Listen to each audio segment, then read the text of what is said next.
Well, greetings, followers. It is I, Cardinal Sin. Today we are going to have a late night chill stream talking about Star Trek, Battlestar Galactica, and a little unboxing of something I like to call Miskatonic Missives. And don't forget, you can get way cool Cardinal Sin merch at gillstore.org. And please do check out the new website, cardinalsin.net, because that is a pretty cool website. It's not done, but it is looking good. Hey, Mr. MH, how's it going, buddy? Do you want a link to come up on the panel for our chill stream tonight? Hey, Suzanne. Same for you. Anybody that would like a link to come on the panel and just chill and talk about stuff, let me know at Gil Bavel on X, I guess, or you can always send me an email at gil@sunflower.com. So just send me a DM or an email, and I'll get you up here if you'd like to be here.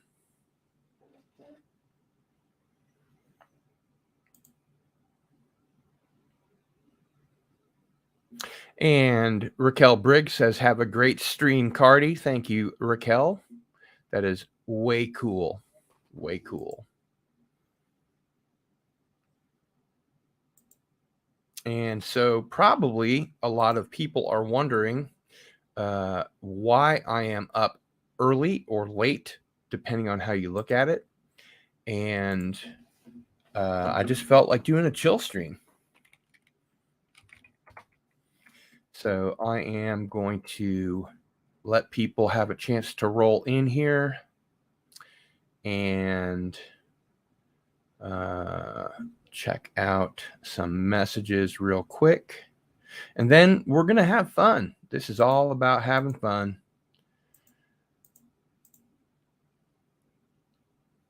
Mr. MH just received the book. I see. Well, excellent. Thanks for sending that along. That'll be good for the website.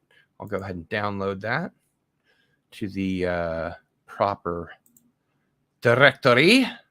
For we have many directories here, you see. Yes, many directories.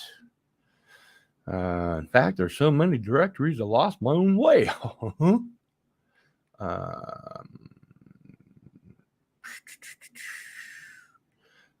There we go. That's where it belongs.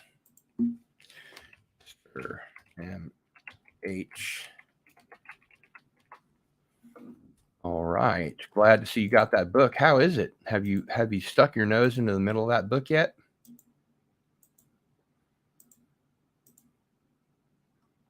Boy, lots of messages. I don't think I've checked my email for a little while. Not for a little while have I not checked my email. It has been some time. Has anybody seen Blue Beetle? I heard it wasn't that great. Okay. Looking through. Sorry, just looking through some quick stuff here.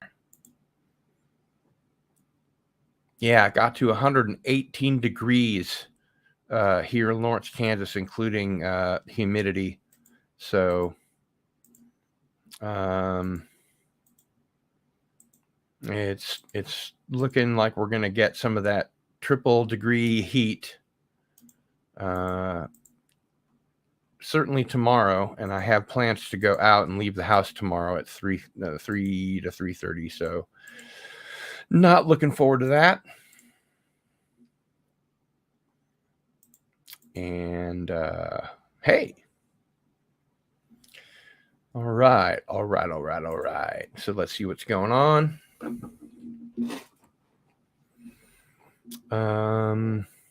Your Muslim uncle is here. Just wanted to say hello and have a good stream going to bed for an early morning. You got it, buddy. You got it. Mr. MH says, so awesome as all of Albert's books. His research is incredible. It really is. I mean, he's the only guy out there doing what he does, especially in the way that he does it. He's either the primary researcher or in touch with the primary researcher of all of those cases. And some of them are pretty spooky, I will say, for sure. We do have invites out to the great Tony Stark and folks like that. So it is potentially going to be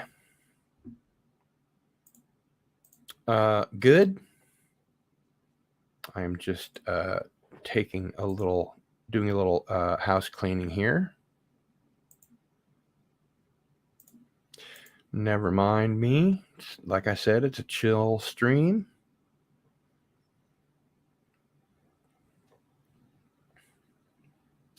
All right. And we're back. Okay. So let's check out who we have here with us.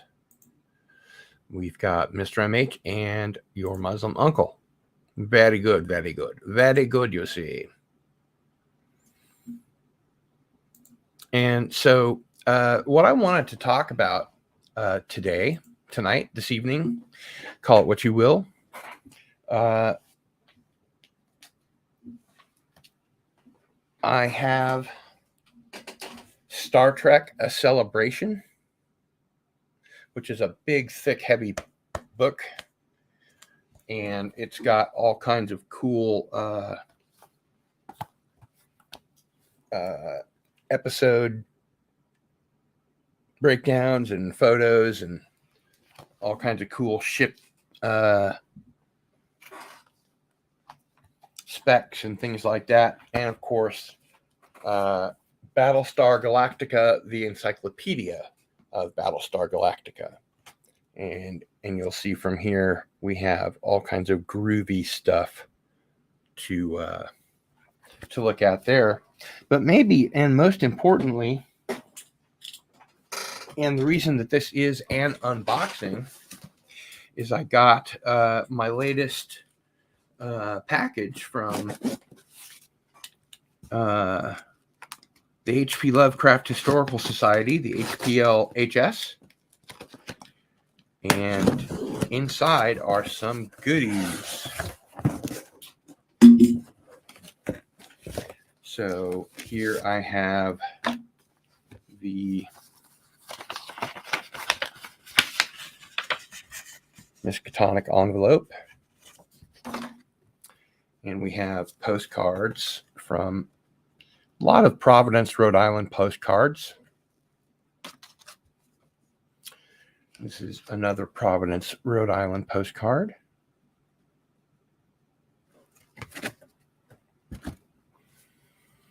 This is the view from the top of the Hospital Trust building in Providence. Got to know your Providence if you want to be a H.P. Lovecraft fan. The waterfront at night.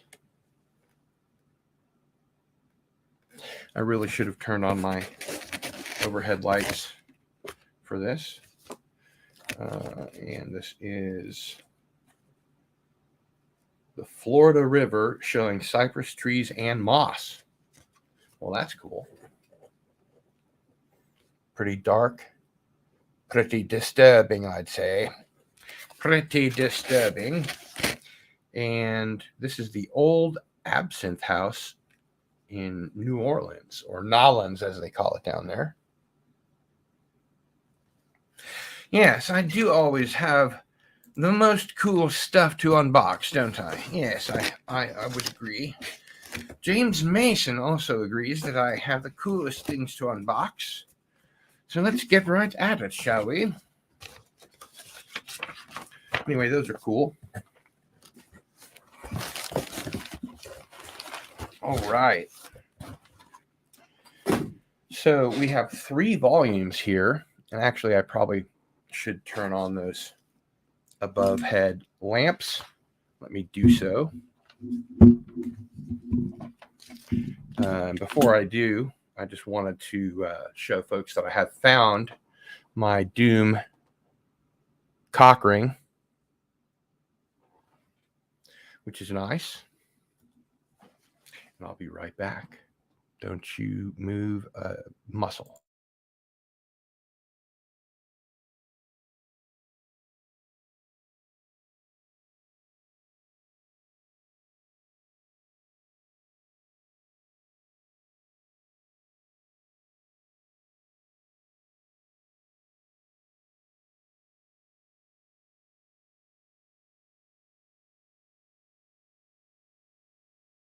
Right now. All right. And Suzanne Eckstein says, Cardinal Sin, if you're into vintage toys, my friend has a YouTube channel. He collects and sells vintage toys. Cool. That's a very cool thing to be into. I bet that's a very cool channel. And I don't do a whole lot of collecting. Most of the stuff that I am into is literature oriented, some pop culture stuff.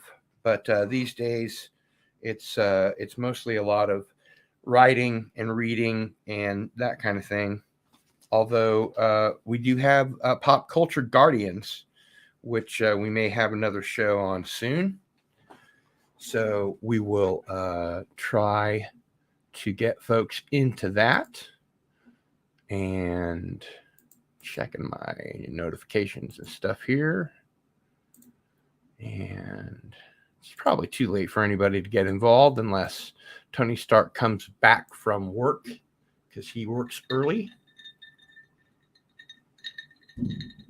And L'chaim, if you've got any adult beverages out there, well, L'chaim.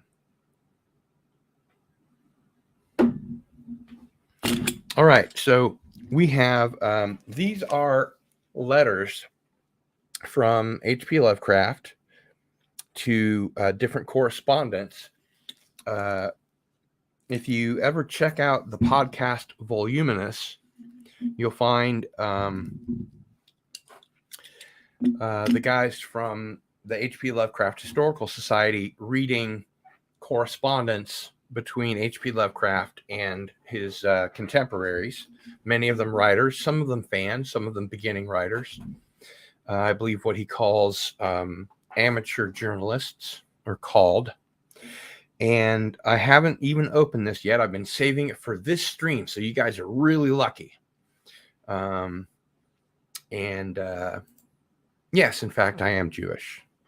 Culturally, racially Jewish. I'm an atheist as far as religiously, but I would absolutely, if the Nazis came knocking at my door, I would absolutely be a goner. So we're going to go ahead and just tentatively open these up here. And Suzanne, I figured you were of the tribe, but I try not to make any assumptions, you know. I try not to make any assumptions, you know. That wouldn't be right. That would be quite wrong of me. So I think that they're going to do some more of these. This is just like the first batch. So we've got 3 volumes here, and there's another little, a couple more envelopes in here. 3 more envelopes in here. Wow. Okay. So we're going to put these up here for a sec and see what's in here. Number 3, number 2. So that's number 1. All right. We'll start off with number 1. Number 1, you see.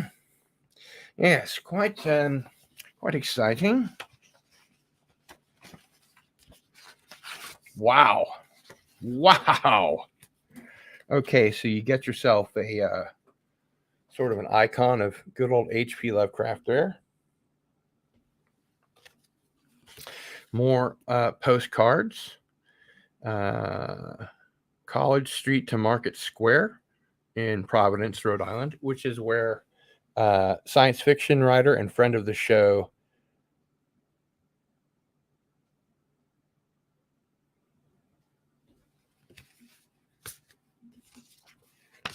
lives. Sorry, my mic conked out on me for a second. And these are sketches, and I guess that these are reproduced sketches from HP himself. Otherwise, why would they reproduce them?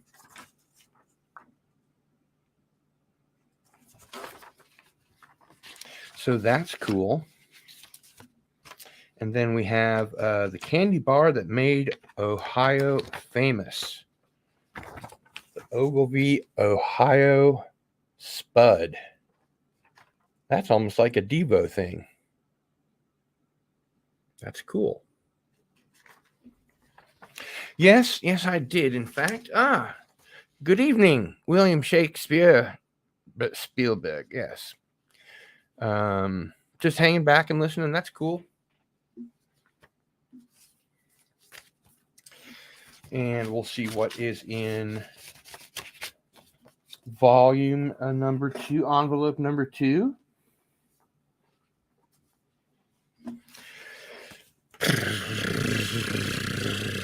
I would do a real drum roll, but my neighbors would call the police instantly because it's almost 2 o'clock in the morning here. They sometimes call the cops on me when I'm playing my drums during the day. It's an identification check. There you go. And greetings from DeLand, Florida. And I did get in touch with Walter Bosley earlier because the tropical depression Hillary, I guess, is blasting its way inland into his section of California. And he was like, nah, we've lived here for a long time. We know how to weather these things out. Locals don't have a problem with it. So this is the Luck of Edenhall. It's got a very, very nice picture on the back. How'd you like to put your roses in that?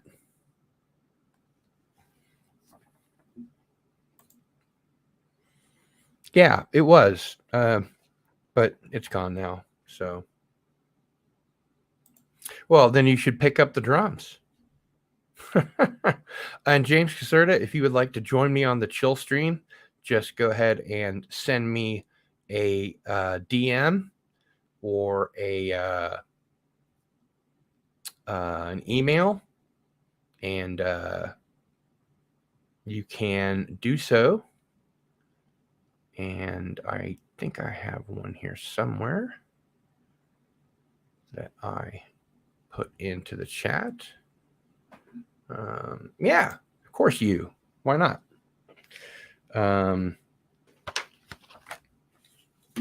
So you can come drop in on the panel with me. It's just a chill stream after all. And I am at Bill Bavel on X. I'm never going to stop calling it Twitter. I'm sorry, Elon. Or you can send me an email.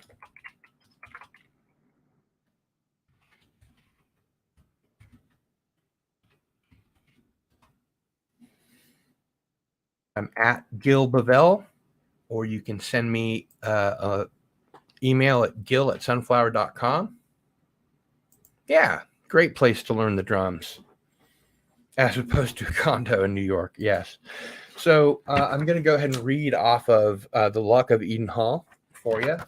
And if one of you guys shows up with a DM or an email in time, I will be happy to bring you on. As you see, we will debate the finer things in pop culture. Still intact after 600 years and a journey that took it from the Middle East to the north of England, the Luck of Edenhall is far more than a compellingly old and incredibly pristine drinking glass. It carries with it the centuries-old legends recounting the power of the glass to protect the good fortune of its owner's household. Known as the Luck of Edenhall, the large beaker drinking glass of translucent orange tinned glass is one of the most exceptional objects in the museum's glass collection. Its recorded history starts in Cumberland, now part of Cambria, in the late 17th century, but was actually made in the Middle East in Egypt or Syria around 1350. The shape is known from many other beakers of this period. The example is an elegantly decorated glass with a pattern of intersecting arches and scrolling vine set with leaves of a distinctive shape known as split palmettes. The decoration was worked in red, blue, green, and white enamel with outlines in gold applied after the enameling, a wonderful demonstration of its refined skills of Middle Eastern glassmakers of this period. And there you have it. That's pretty freaking cool, I think.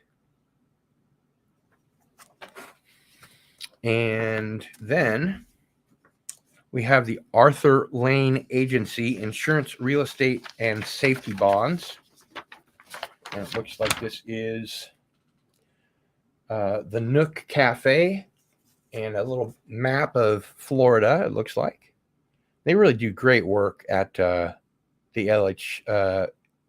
HLPHS. Say that 5 times fast with marbles in your mouth. I say that 5 times fast with marbles in your mouth. Yes, quite. Bravo. I always liked James Mason in Journey to the Center of the Earth. I loved it as a child. It was quite interesting. Quite interesting indeed, you see. Okay, let's see here. Okay. All right, James Caserta. Let's bring you the link. All right. Link is out. So I appreciate that. Anybody else that would like to join us on this here late night chill stream, feel free to do so. So this is Volume 1, Number 1, H.P. Lovecraft to D.W. Rimmel, 19 November 1934. And as it says, the letters of H.P. Lovecraft. And the HPLHS actually had a lot to do with saving the best part of his correspondence from the hands of private collectors by buying them all up and giving them to Brown University, which is where they now reside. So this is from Helios House Press. And it says, my house, 66 College Street, Providence, Rhode Island. Right there. Sean Branney and Andrew Lehman. Those are my buddies from HPLHS. And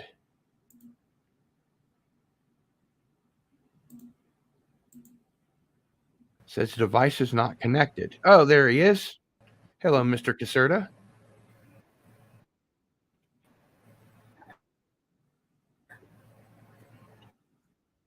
I either can't hear you or you aren't saying anything. Hello. Hello, my friend. So there are archival poetry and prose from H.P. Lovecraft, Ambrose Bierce, a handful of others, Robert Bloch, August Derleth, artwork by Lovecraft, R.H. Barlow, And this is just a preface here. And I tell you what, now that we have more than one of us, let's go ahead and change the brand a bit. That's better. My, James, you have a very large head tonight. There we go. That's better. How are you doing?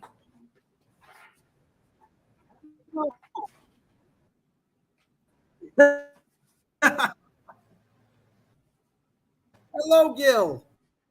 You're kind of fading in and out a little bit. Hello. I'm okay, hanging Okay, in good. with all the bad, Good. Well, if you'll just hang with us for a bit, cult. And here's the Ambrose Bierce, one of which I spake. These are really cool. Fantasy fan, late revenge, short stories, all kinds of fun stuff. Let's see.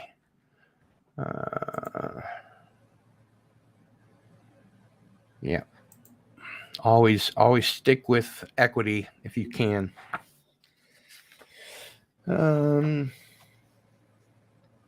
Yep. Idaho Spud candy right there.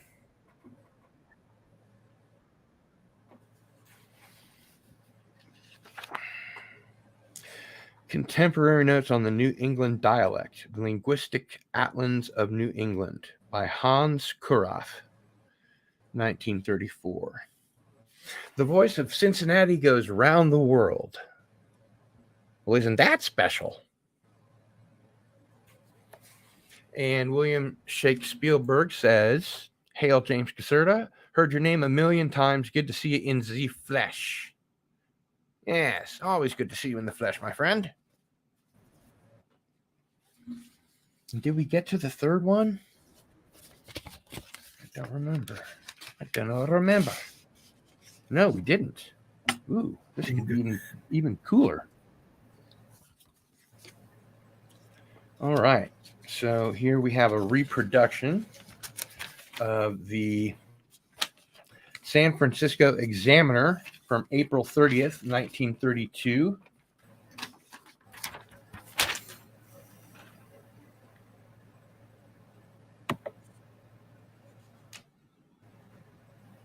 And on the back, another one like so. That is very, very interesting. A ripping yarn. Gotta remember how these things came out. I'm gonna go ahead and go full screen here. And here we have a photo, presumably of either H.P. Lovecraft or those that he has visited or corresponded with. And, of course, a reproduction of a letter.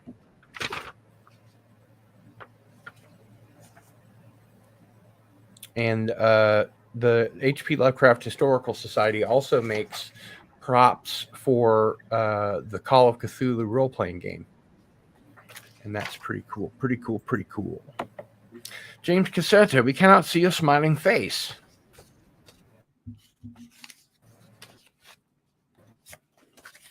Oh, did I miss something? Yes, I did. But can you hear me? I can hear you. But I'd like to see either an audio avatar or your smiling face.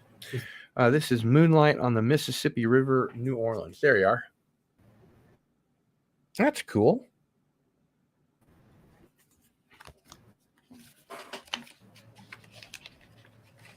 Not gonna. Where did you go? Works only. I'm sorry. It works very temporarily. Well, you should give it a kick. You should give it a good kick. Very. How you doing, Gil? It's been a long time. How you doing? How you doing? I think it's forever. How you doing? Yeah, It's been a while. It's been a while. It's been a long forever. But I'm okay.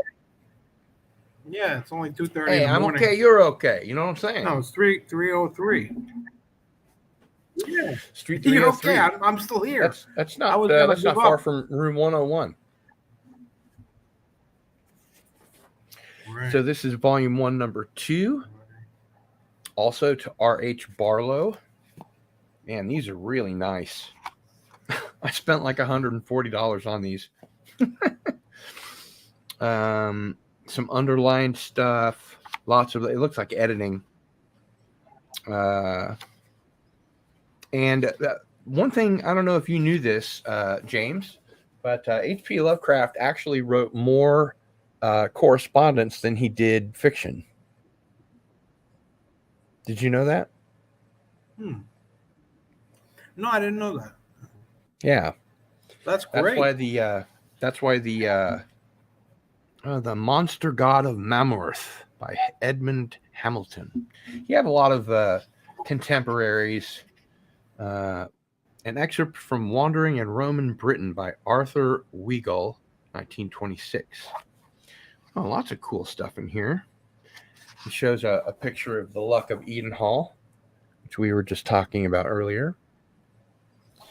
And these are quite brand new, so I really don't want to bust open the spine too much. But there's the Charnel God and Weird Tales, which is the primary place that.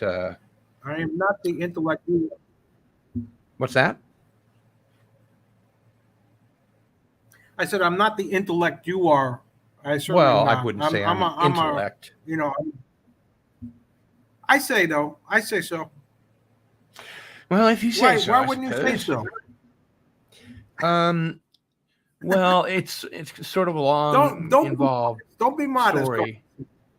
It's a long, involved story. I don't know that we want to get into it, but let's just say that I'm not the genius that I used to be. I'm just an average Gil. And so the Charnel God is by Clark Ashton Smith. Stuff, right? What's that? You lost all your stuff in a fire or something like that, right? Flood? Well, not really. 20 years ago, when I was homeless, when I was on sleeping pills, which I'm still on today, I was out of sleeping pills and couldn't get any and didn't have any place to sleep. I went 2 entire months without sleeping. And then I got back on sleeping pills and got a place to stay. It's incredibly difficult. People don't understand how difficult it is to not be homeless. Once you're homeless, it's very difficult to get up off your knees and stand up if you don't have help. And that's what happened to me. And as I get older, it becomes progressively worse. I've got a mental and cognitive decline and memory function that's failing. So those are just sort of the broad strokes. So eventually I will become a babbling moron, or a gibbering idiot, I guess, since we're talking H.P. Lovecraft. So more underlined stuff. Here's a nice color insert there.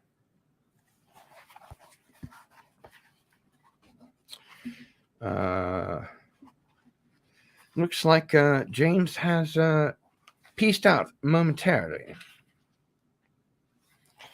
The sandstorm and some other nice things here. And boy, these look really cool. I'm gonna have to go through these in a little bit more detail later. 50 simple tricks of self-defense with a brief course on jiu-jitsu. That's pretty cool.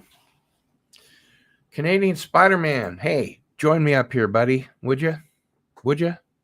Please help me out. William Shakespeare says, wait. Wait, what?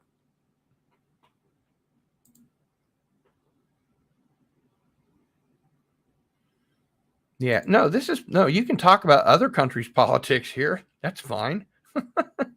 just let's steer clear of North American politics if we can. But Canadian Spider-Man, I would like for you to join us momentarily, if you're willing to. In Cardinal Sin's defense, I will say right now he is a great writer. I'm talking rules of grammar, structure, etc. I've been the lucky recipient of personal email from him. I can attest. Well, thank you. I don't know that I write emails like I write fiction or social satire or that sort of thing, but that's very kind of you. And Canadian Spider-Man says, I'll be right there. Awesome. Possum. Awesome. Possum. Wow. How cool. So I'm going to put these delicately back into the box from whence they came. The box from whence they came. And man, that's really cool looking stuff. I'm going to have to dig in deeper to that later. I should have a big H.P. Lovecraft poster back there, but I don't know that they make them. Probably the only place I could get them would be the H.P. Lovecraft Historical Society, and I don't know that they do. Hey, man, that's cool. I'm not really off my cloud or anything, but or off my head, but I'm getting there, so that's all right. You just come on in. You just bring it.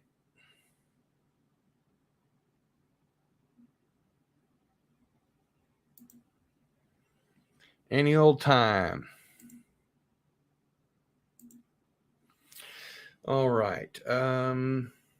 Suzanne Ecclestein says, Cardinal Sin, I never go on a panel because I usually don't have anything to add to the show. Well, Suzanne, this is just a chill stream. Everybody has something to add. I'm just chilling out, hanging out with some of my friends because it's late or early, depending on how you look at it. But if you would like to join, you are more than welcome. All are welcome. All are welcome. Okay, you keep the chat busy. Good for you. And I am going to step away from the mic real quick. I will be right back.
And we're back.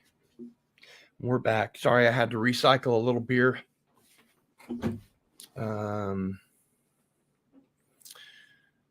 Canadian Spider-Man says, please hit the free subscribe button, folks. It helps the channel grow, and it's free. That's very true. That's very true. True. That's very true. It is quite true, you know. All right, Canadian Spider-Man. Tell you what, let's get you all up in these fixins here. Why don't you send me a DM or something? You know, I can't ask you questions if you're not on the panel. So, wow. I mean, it's fascinating because the things that Canadian Spider-Man and I can get up to, you know, we can go all night. I mean, we went 16 plus hours one time, and we're not going to do that tonight. But I'm just saying it's incredible, you know, the wacky hijinks we can get up to. That's all I'm saying. Oh, yes. And of course, as the Stream Elements bot is noting, if you go to Patreon and become a member, you get one of these spiffy challenge coins with the unboxing on one side and Into the Fringe on the other. Crafted by the one and only Fet for Hire. It's a nice heavy challenge coin. They're pretty thick and cool.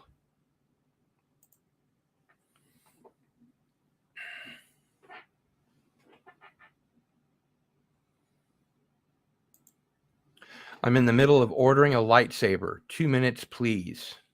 I don't have a favorite lightsaber company. I've never had a lightsaber. Not even when I was a little kid. Not even when I'd seen Star Wars 26 times in the theater. No lightsabers existed at that point, I think. In 1977, I don't think that there are any lightsabers available. Certainly not to children. But that market grew, didn't it? Because there are a bunch of them. Ordering a lightsaber? All right, very well. Well, let's check out this Star Trek compendium here. And it's called A Celebration.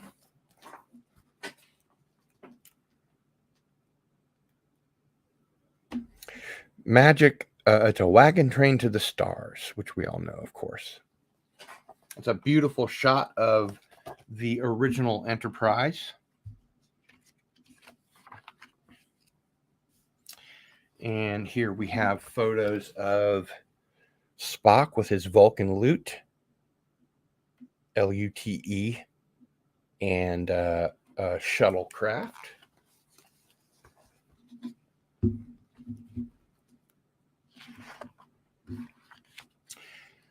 Making the cage. Huh. That looks interesting. This is a production photo that I'm sure very few people have ever seen. And there's some familiar faces there. Anybody in the audience a fan of the Star Trek? Creating the Galaxy.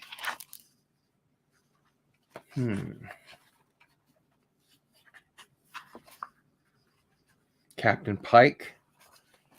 The real Captain Pike.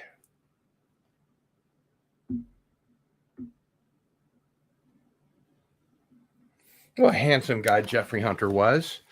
But it's a good thing that he didn't become the captain of the Enterprise because he died not long after, I think.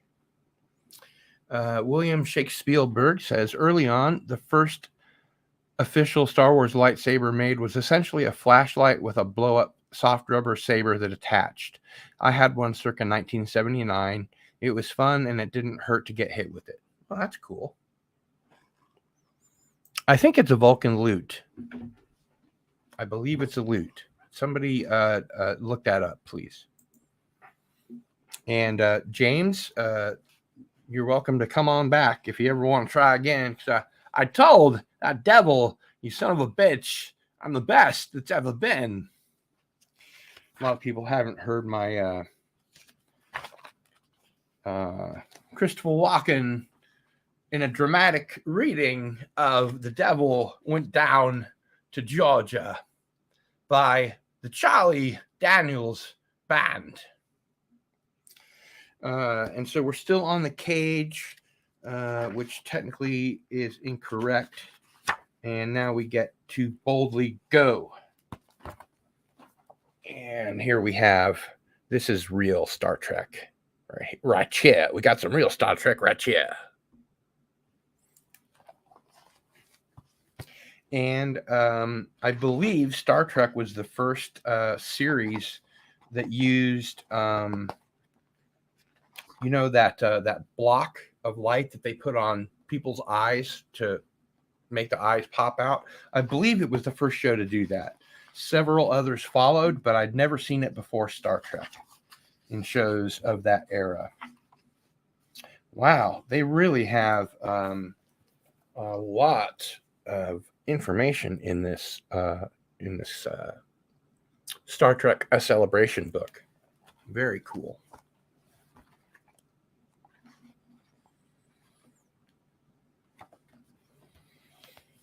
Where No Man Has Gone Before. This is a great episode.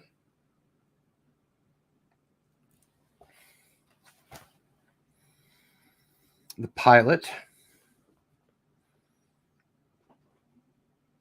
In less time than that, he will have attained powers we can't understand and can't cope with. Soon will not only be useless to him, but actually an annoyance. Spock. And we have Spock in his divided nature. The one thing that I do like about the J.J. Abrams Trek movies, and you'll only hear this one, is with Ben Cross as Sarek saying to Spock that you are a child of two worlds. And that whole monologue that he does, which actually comes from real Star Trek. They just abandoned it and decided not to use it because they went straight into Star Trek, the motion picture. But when they were going to do phase 2, that was going to be part of the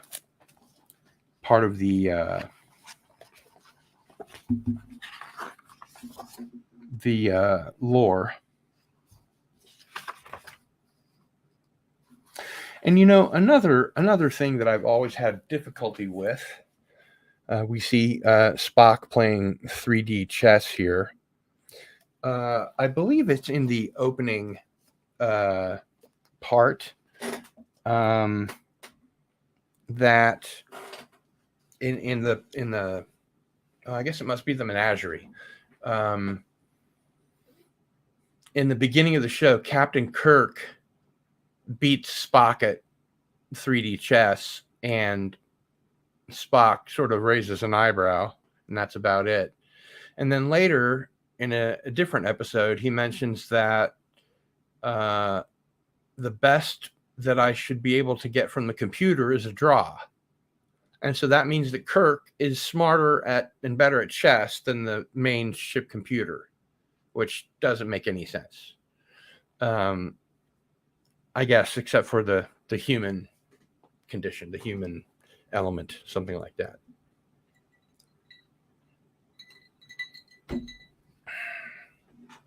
All right, where are you folks? James Caserta and Canadian Spider-Man. Where are you? Where are you? Yes, where are you? Your 2 minutes are up, Canadian Spider-Man. I'll have none of that here.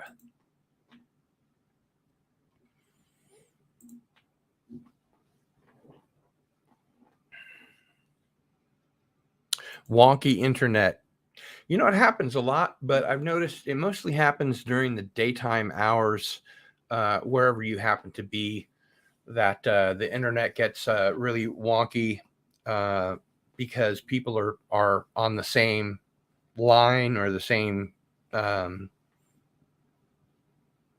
OC3 backbone, if you want to get really nerdy about it. It just depends on where you live. If you live out in the country, it depends on if you have satellite or if you're on kind of a rural internet thing.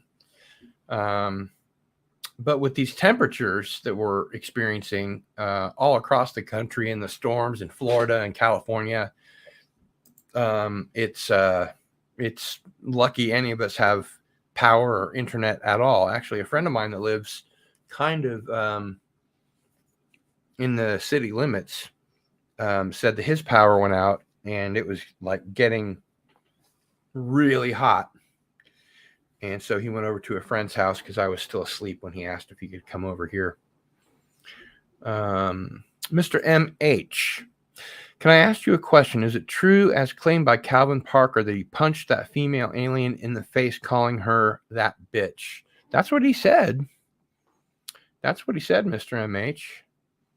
Although I don't know that it was the first abduction. I think it was in the second time that he was abducted. It was the same group, was the same, allegedly the same batch of aliens, which wouldn't go against the literature, the alien abduction literature.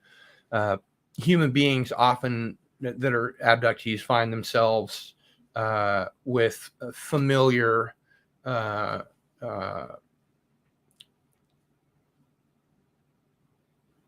mentors, or they start out as little kids in a class of other little kids, and it's the same. They feel this familiarity with the aliens that have abducted them. So I wouldn't be surprised, but I think that he said that if he could get his hands free, he would crush that evil bitch's throat and bang her head against the wall if he could, and he managed to, but she paid him back in spades. He was black and blue, and I don't mean that just metaphorically. Literally, he was black and blue when he was returned from that second one. I have to come back, but I can't. Well, you know how you got here in the first place. So we've looked at that Star Trek compendium a little bit, and this is the Shipyards book, Battlestar Galactica, and it's also from Hero Collectibles. So it has a lot of the same functions as the Star Trek book does. There's your Viper there. This is the Husker Viper. This is the one that William Adama flew in the first Cylon War.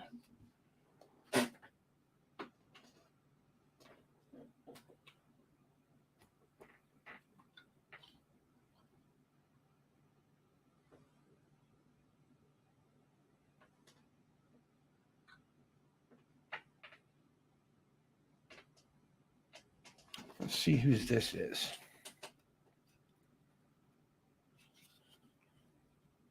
This one is unlabeled.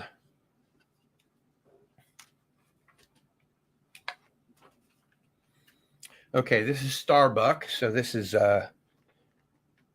the Mark II, I think. And then this would be the one flown by Lieutenant Adama, I believe. And it says Husker somewhere, but I don't see where at the moment. This will be a good trick. Hey, I made it.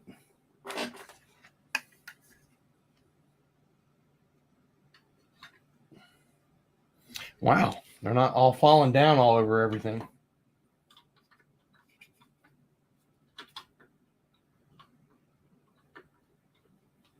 Come on, get there. Excellent. So, Classic Comics. How's it going, man? If you want to come on to the Chill Stream chat, all you have to do is DM me or send me an email. And you can DM me at Gil Bavell on Twitter.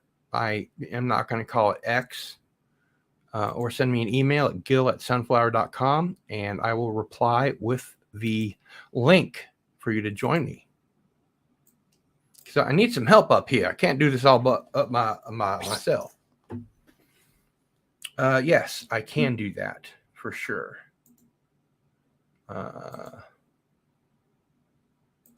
Cardinalsin.net is the website, and it's all Anti-Derivative Jill's fault. Well, it's mostly her fault, and it's not completely done, but it is in good enough shape. You know, it's good enough for company. So be entertained. Do I not entertain you? Do I not entertain you? Come here, Lolita. It's time for your pedicure. Oh, gosh. Sorry. Should have put that on. And this is the Star Trek and Battlestar Galactica and Miskatonic Missives chill stream. So hit me up on that Patreon if you don't mind. Please subscribe if you haven't already. And waiting for Canadian Spider-Man or James Caserta to come back and share the hey, it's the Never Dead. How do you feel about the dude who played Pennywise playing as Count Orlok in the 2024 Nosferatu movie? I can only assume that you mean Bill Skarsgård. I thought Tim Curry was better. I thought that Bill Skarsgård was more menacing, but I feel like in the book, it was supposed to be more like of the Tim Curry version. That was more appealing to children and not so scary. To be honest, having split it up into two films, I just didn't get hooked like I did in the original movie with Tim Curry. Of course, who can beat Tim Curry? They should have just asked Tim Curry to do it again. Or remastered the original one for sound and video and redone it. But I didn't know he was going to play Count Orlok. That's really cool. Is it Shadow? Yeah, Shadow of the Vampire, that had Willem Dafoe as the vampire. That was really, if you haven't seen Shadow of the Vampire, just bust your ass to see it. It's a great movie. It's not a horror movie per se, but it is a really good movie. So it's certainly, if you've seen Nosferatu with Max Schreck, see Shadow of the Vampire, but do see them in that order, because Shadow of the Vampire is making fun at the expense of Nosferatu, if you will. And probably all of you know that Nosferatu almost didn't make it because the Bram Stoker estate, I think it was actually the widow of Bram Stoker, insisted that all copies of Nosferatu be destroyed, and they found one in East Berlin. I don't know when. I guess it must have been before the fall of the Iron Curtain, but they restored it, and there's a 4K release of it that actually I own a copy of. It's I believe from Criterion Collection. Yeah, Shadow of the Vampire is a really good movie. Tim Curry lives. Yeah, I heard that before Canadian Spider-Man. Come on. Get the lead out. Get the lid out. And I have walked 500 miles just to be the man who walked 1,000 miles to fall down at your feet. David Tennant's favorite band is the Proclaimers. in case you didn't know. Yes, she tortured him badly. Tortured him badly. Yes, that's true. She did indeed. The Never Dead, come on the panel. Join us on this chill stream. Come on, man. Got to have some folks up here with me. You can't do a chill stream all by yourself.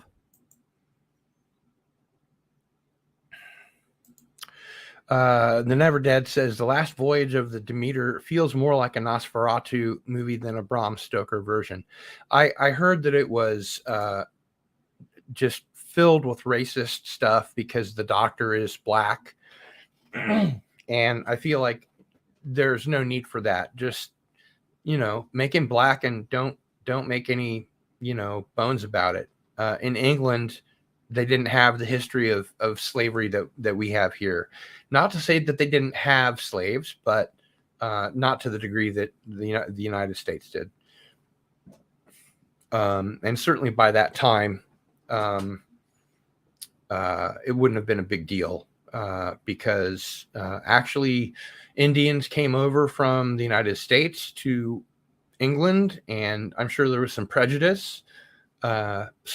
Certainly the 20th century was not unprejudiced in the UK, but I think that I haven't seen the movie because Chris Gore gave it a really negative score and said, don't see it. I'll probably catch it when it comes out on streaming, but just, didn't want to sit through that, especially, it's woke if it's, shaking the finger at you and delivering lectures and white man bad and all that kind of stuff. And I can't control, my skin color that I was born with any more than black people can, or Asians, or people from the Caribbean, or, what. So I just say, can't we all get along? I've always been, anti-racism guy.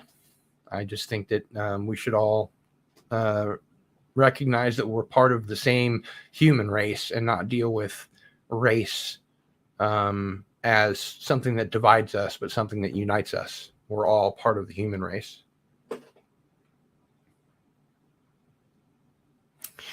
So Canadian Spider-Man, I'm waiting. Yes, very much. I'm waiting. I actually saw Lolita for the first time the other day, and the line, "Lolita, come here, it's time for your pedicure," does not exist in the film. It's purely a Doomcock thing.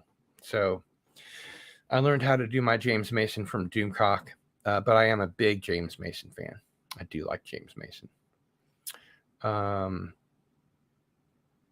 I'm a big fan of Forbidden Planet, as you can see, and The Mummy, all the Mummy movies. You got your Flash Gordon right over there, your Man Thing, your Silver Surfer right over there.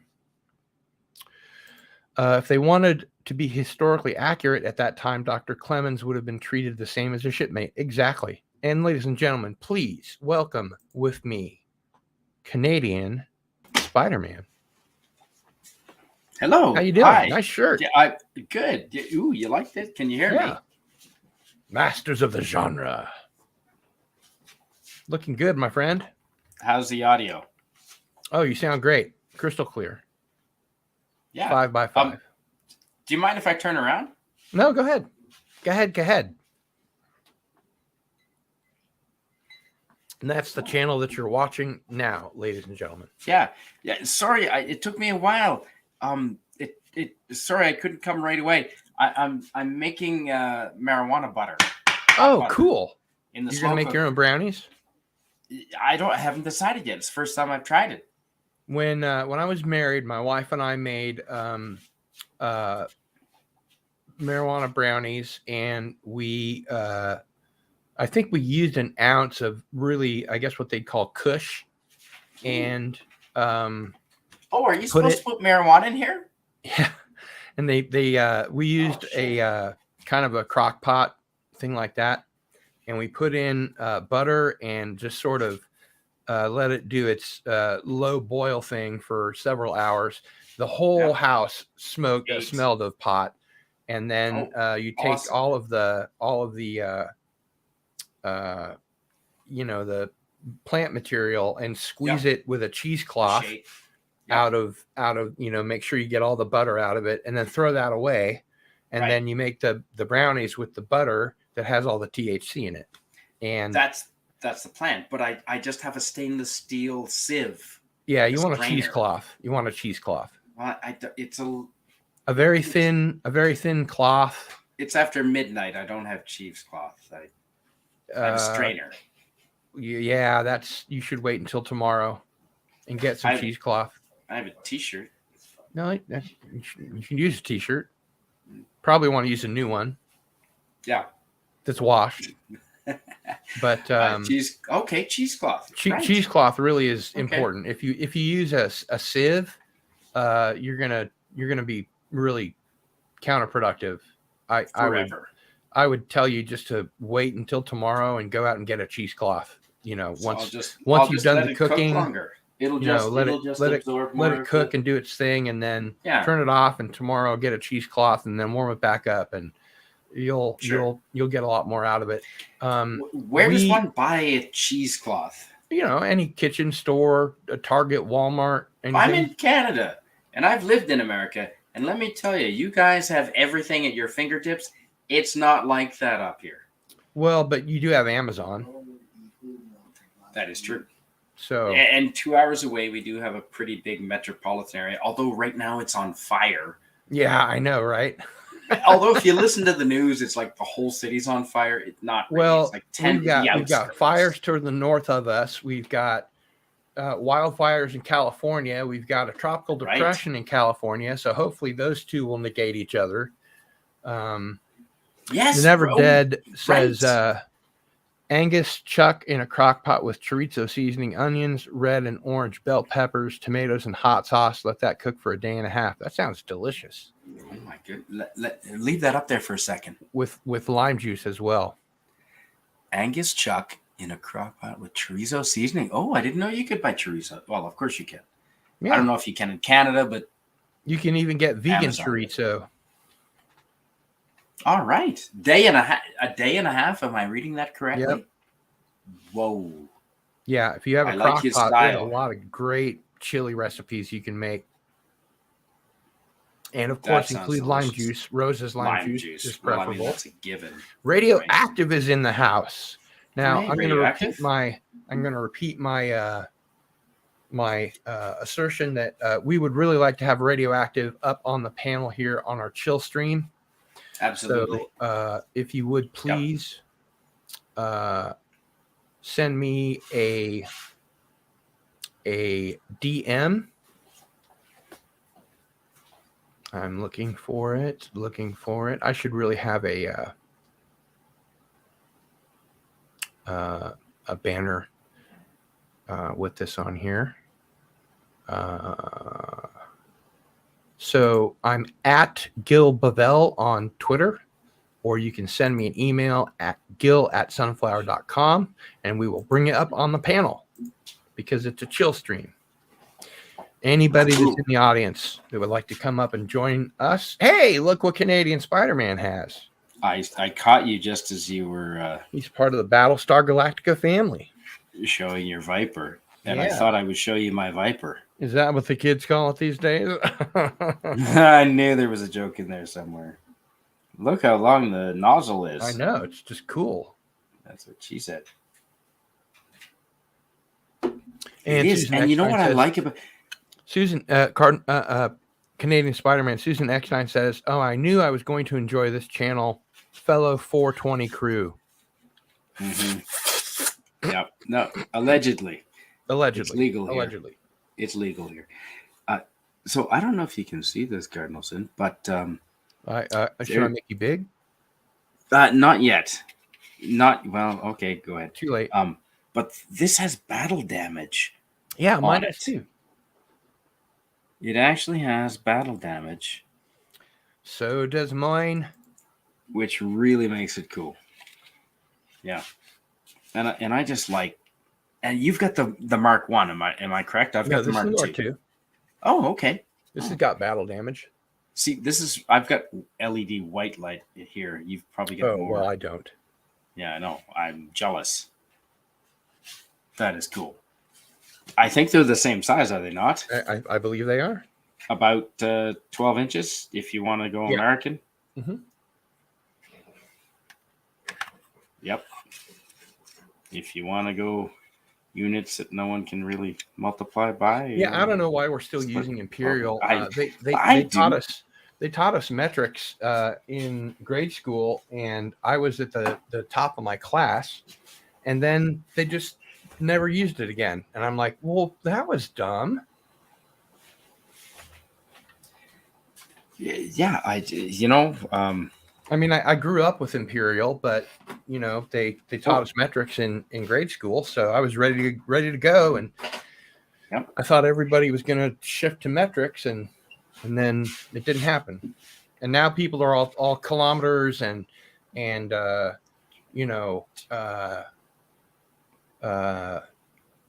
kilograms and all this stuff, and I'm like, what the hell are you talking about? I have no idea what that means. Yeah. They should at least for the United States, they should at least say that's X, Y, and imperial units or whatever. But often, even American science communicators will just say kilometers or whatever. And I'm like, well, I'm not going to look that up. That doesn't mean anything to me. No, like a certain amount of mileage. The bigger it is, the smaller kilometers get and the bigger miles get. So it's like centigrade or Celsius, however you call it.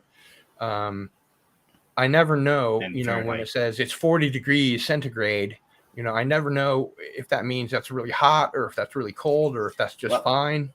If it's minus, that's where the Fahrenheit and Celsius meet. At 0. Yeah. Yeah.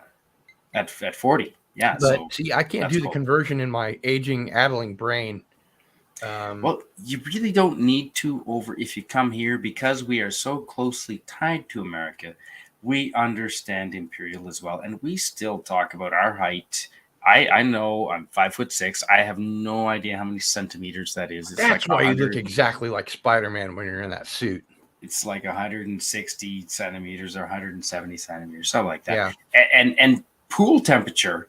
You tell me it's 85 degrees in your swimming pool, I'm a happy. And hello to Antiderivative Jill. Oh, hey, Jill. We will Antiderivative Jill never sleeps. Did you know that? That's why I don't have kids, Jill. That's exactly why I don't have kids, because you never sleep. We'll send Antiderivative Jill a link if she would like to join. Oh, she's always welcome to join. And she was actually streaming earlier tonight before I started. And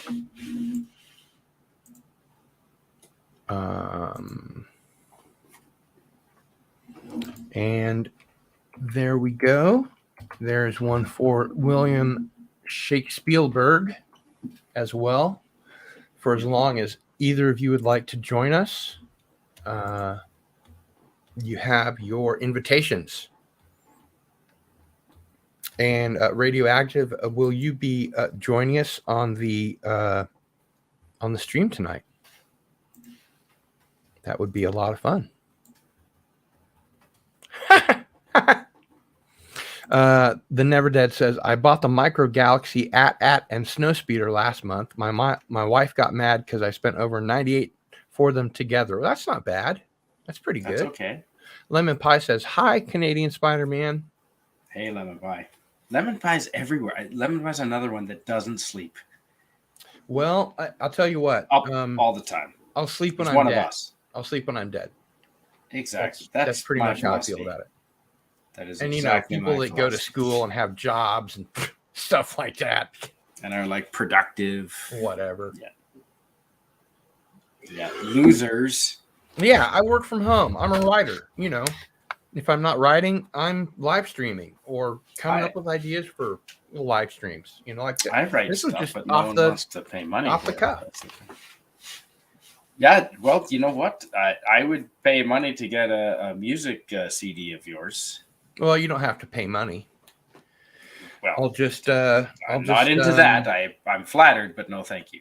You know what I would recommend? I would just send you a Google Drive link, and you could just download it. How's that? Man, and you know, every midnight to midnight stream, you manage to pull something new out. I know, right? So it makes me wonder how many hours of original hours music and hours and you hours. have. I mean, I you know, not to brag, but ladies and gentlemen, please welcome William Shakespeare. Greetings. Hello, welcome. William, are we live? William. Hello. We are live. We'll do it live. We'll do it live. Are we live? We are live. How are you? What have I done Welcome. Jill is making a joke on brain and brain. What is brain? That's pretty funny. Sorry, gentlemen.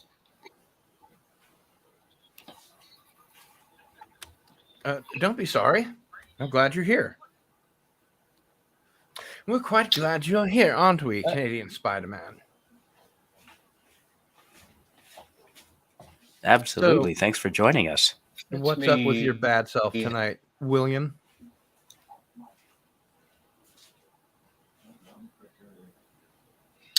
Well, oh, there we go. Am I heard? Am I? Yes, we heard? can hear you now. You are 5 by 5, my good man. Oh, wonderful. Oh, just Greetings nothing to West special. Just Kegel. a Sunday night, waiting for Monday. Hey. If West Kegel would like to join us up here on the chill stream, I'm going to go back and see if I can find that link. Where is it?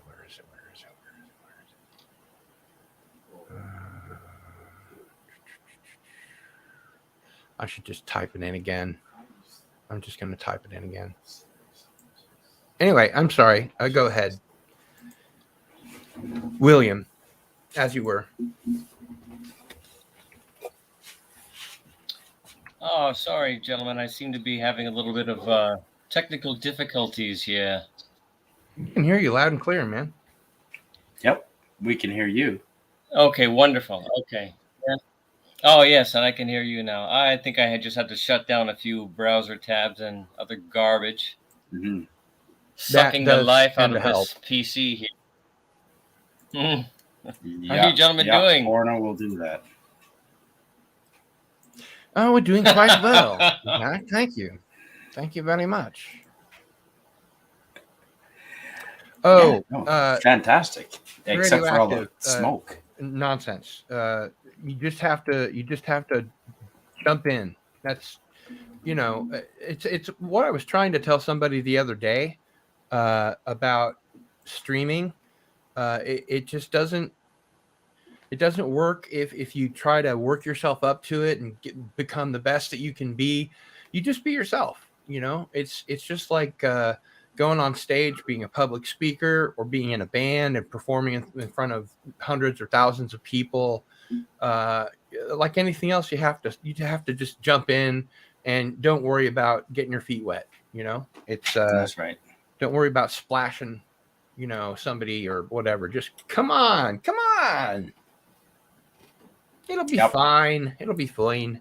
And of course, Jill has herself a link. So anytime she'd like, she can join us. And by the way, Canadian Spider-Man, I have found my Doom cock ring. Ooh, that's lovely. Let me energize mine.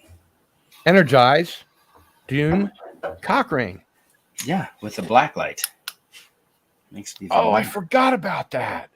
A blacklight. Oh, here, Gary here's some. Ambrosia, Here, but do mine, the do mine. creator, told me. Do mine. Oh, Do mine yours? with your blacklight. Okay. Do mine. Yeah. There we go. Nice. It didn't work. That is pretty cool, man. I didn't realize it had that feature. I know. But I got to figure out how to clean out all the little, like, You just go like this. Or maybe, maybe you and I have different iterations. I don't know. I've tried soaking it in Kentucky bourbon. That hasn't worked yet. I just end up drinking it. The Never Dead says, my issue with going into streams is the apartment sounds like I have pygmies and Jawas running around killing each other. Well, we don't want that, but we would like you to join us. And Radioactive. And Jill. You guys. Hell, anybody at all, get on up here. Your Doomcock rings. Yes, sir. Yes. Go ahead. Your Doomcock rings seem to be perfect for mailing letters of commerce, sealing it with wax, and your insignia ring. Absolutely. Oh, that's wonderful. And of course, look at that. We belong to a very exclusive club, if you don't mind my saying so. I, of course, have my Doomcock set over where it won't it won't fall over, like all this stuff over here, the Cardinal Sin figure and everything. If it falls, that's okay. But that Doomcock figure is staying in the box. I've had him out before, and I decided I'm not going to risk anything happening to him, even though it did ship with a secondary head. Canadian Spider-Man, did you get a secondary head? What did she say? Ooh. Boy, I haven't heard that one since grade school. No, I did not get a secondary head. I did get secondary gloves, though. Mm-hmm. Yeah, I got those too. Yeah, I got a set of hands that are doing the Spidey web shooting. Oh, that's cool. I got the ones with the Kung Fu grip. You know? Ooh, right. Very good for holding lightsabers. One would assume. That's where you go to get your Cardinal Sin merch. Are both your dolls from Andy Masterson? Yes. You bet your ass. Yeah. Yep. Nice. Yep. That guy is incredible. I can't say enough good about Andy. He he teaches martial arts like at least 40 hours a week, probably more like 60 hours a week. Mm-hmm. He teaches privately now, I believe. I don't think that he takes on any further students. Man, I wish sometimes when he's late to Pop Culture Breakdown, it's because he was teaching just before he came on and he had to take a shower or whatever, and then he pops in a little later. So I sent him a link, but he's probably doing what we should do. He's getting some shut-eye. So a couple of different styles is my understanding. Yeah. He's familiar with Aikido. I don't know if he's practiced it, but I know he's familiar with it. Karate. I'm not exactly sure. I know he teaches Kung Fu. He's proficient in a couple. Yeah.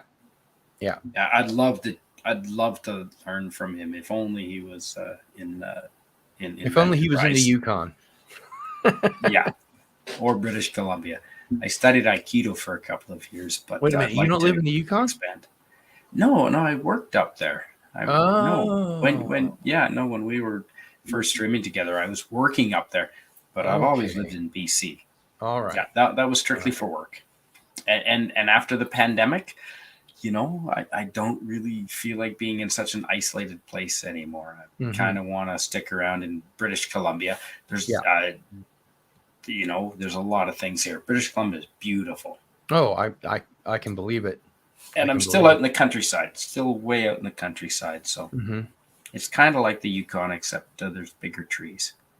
Better to swing from. More lakes. More lakes, yeah, bigger trees, better to swing. When you get up to the Yukon, there's a certain point where they don't log very much in the Yukon.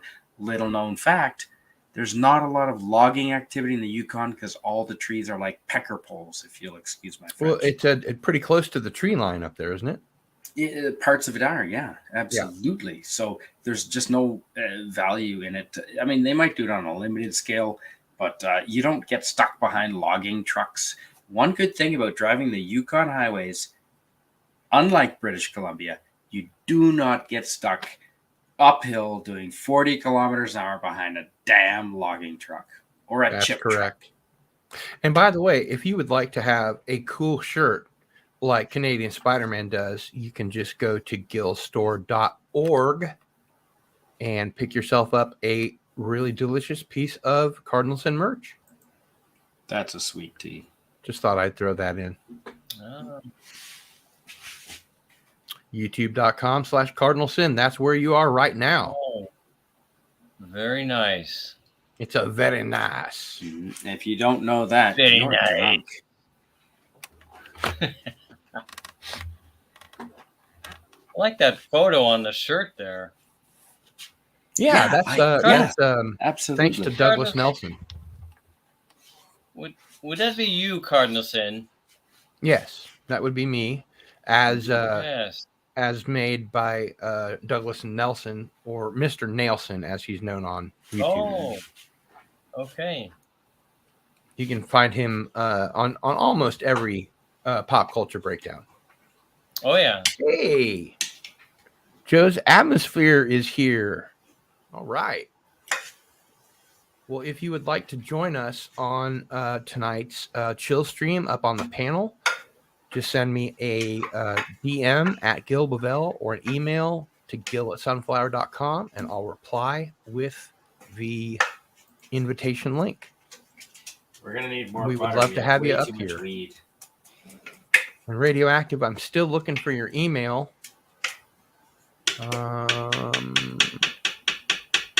I don't see it. Oh, wait. There it is. I missed it. Oh, R.I.P. Paul Rubens. R.I.P. Pee-wee. Yes, indeed. He left us too soon. Died of brain cancer. Yeah. Well, at 70, didn't tell a soul. Yeah. 70. That's not that old, you know. It's pretty young. It is. Pretty young. The closer I get to it, the younger it seems. I've been watching a lot of video of him actually in the last week, and a lot of people that were friends of his received fairly long, birthday messages or whatever, and they've been sharing them on Twitter. Elvira, Cassandra Peterson, was a good friend of his, and he left her like a 10-minute long video message. So he knew that he's going to go pretty soon, but he just didn't really share it with anybody. I've seen at least 2 of those videos now that people have been friendly enough to share. And I watched his movie from 2016, which I didn't know existed, Pee-wee's Big Holiday. And it's not a great movie, but it was fun to see him, looking like he did, back in the day. And he was also in What We Do in the Shadows, the TV series.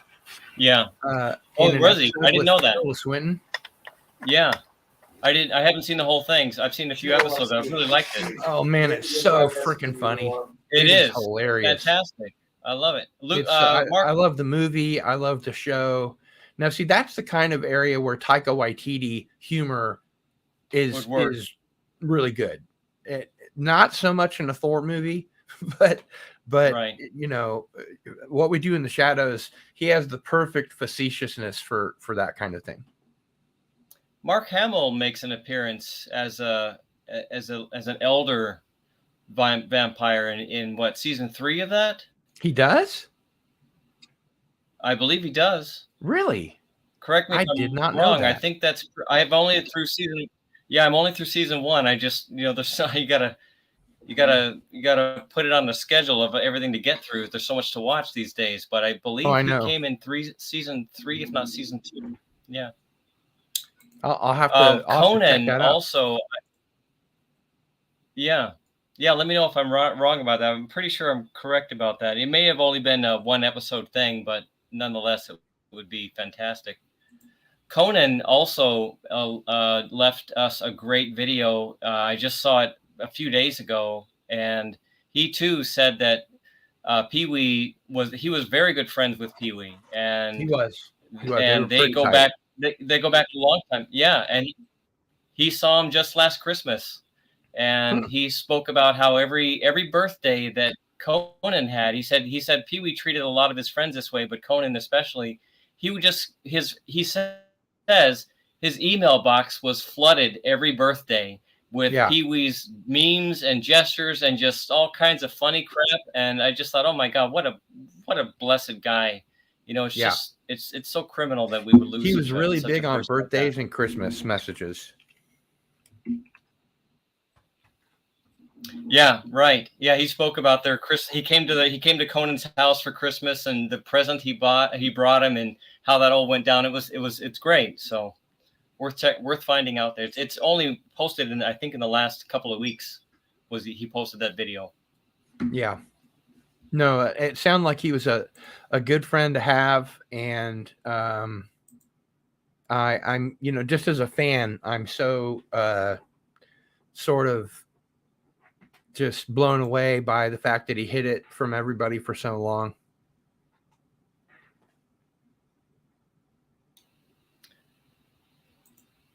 Yeah, probably a little bit of depression there, my guess.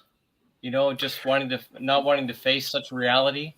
In all those messages that I've seen, he's smiling a lot and laughing, and I don't know if it was to pick other people up or just to leave that sort of charming presence, with them, but he sure didn't look depressed, or sound depressed. Yeah. Well, neither did William. Right.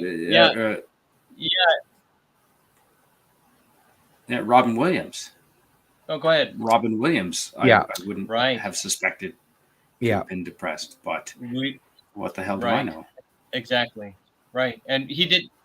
Right, it's like they wouldn't want to let everybody else know that. They want to leave their legacy with something that was never fondled.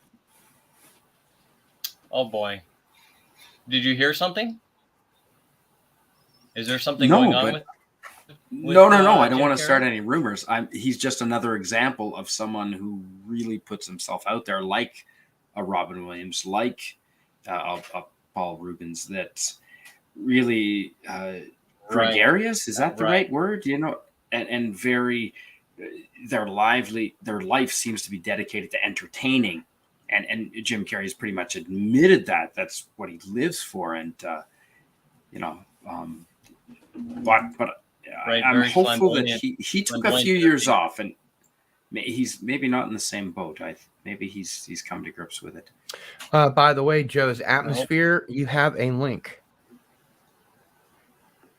Not to break up the conversation, but no, he's streaming all the time. That guy is busy as heck on YouTube. Yeah, he's almost as busy as you are, Cardinal Sin. Oh, at this point, probably busier. I've tried to gear up, but there's just errands and all kinds of things that are slowing me up. Tell me about it. I spent 3 hours in my garden this afternoon. I was supposed to be out somewhere, but I couldn't get there. I'm just trying to grow some food, Yeah. And, for my part, the chronic pain is getting worse. I find myself staying in bed a lot longer than I used to, waiting for the pain meds to kick in. And man. It's I don't want to make it sound worse than it is, but it's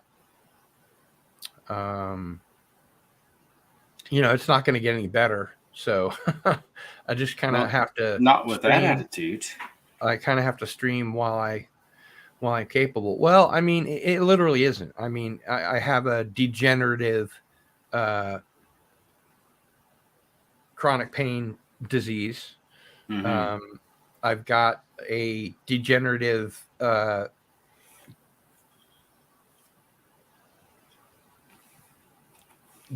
difficulty with my memory and cognition. Mm-hmm. So, I mean, this is the smartest and the funniest or whatever that I'm going to get. Well, I've always wanted to ask you this because I know you're a believer. And I wanted to ask you, what is your belief as far as the limits and the possibilities of positive thinking and the power of the human mind to heal oneself? I think What are your thoughts? Because I've heard incredible stories. Yeah, I think it's really great. I've actually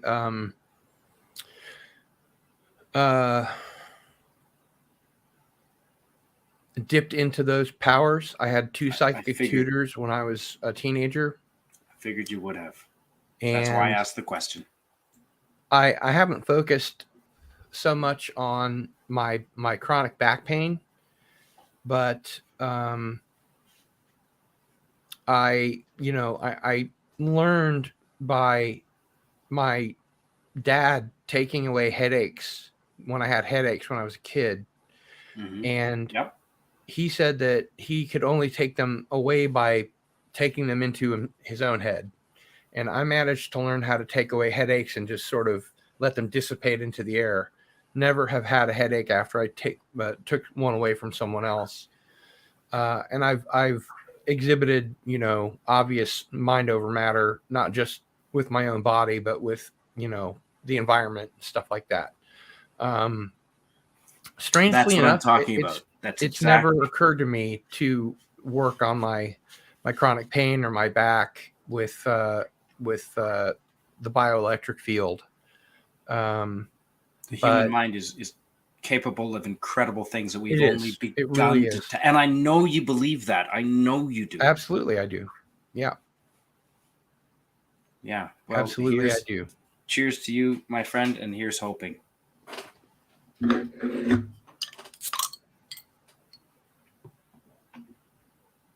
get it up there. We go. Clink. Cheers. We're getting better at that, eh? Oh, I am. Hopefully. It's only been 3 years. That's right.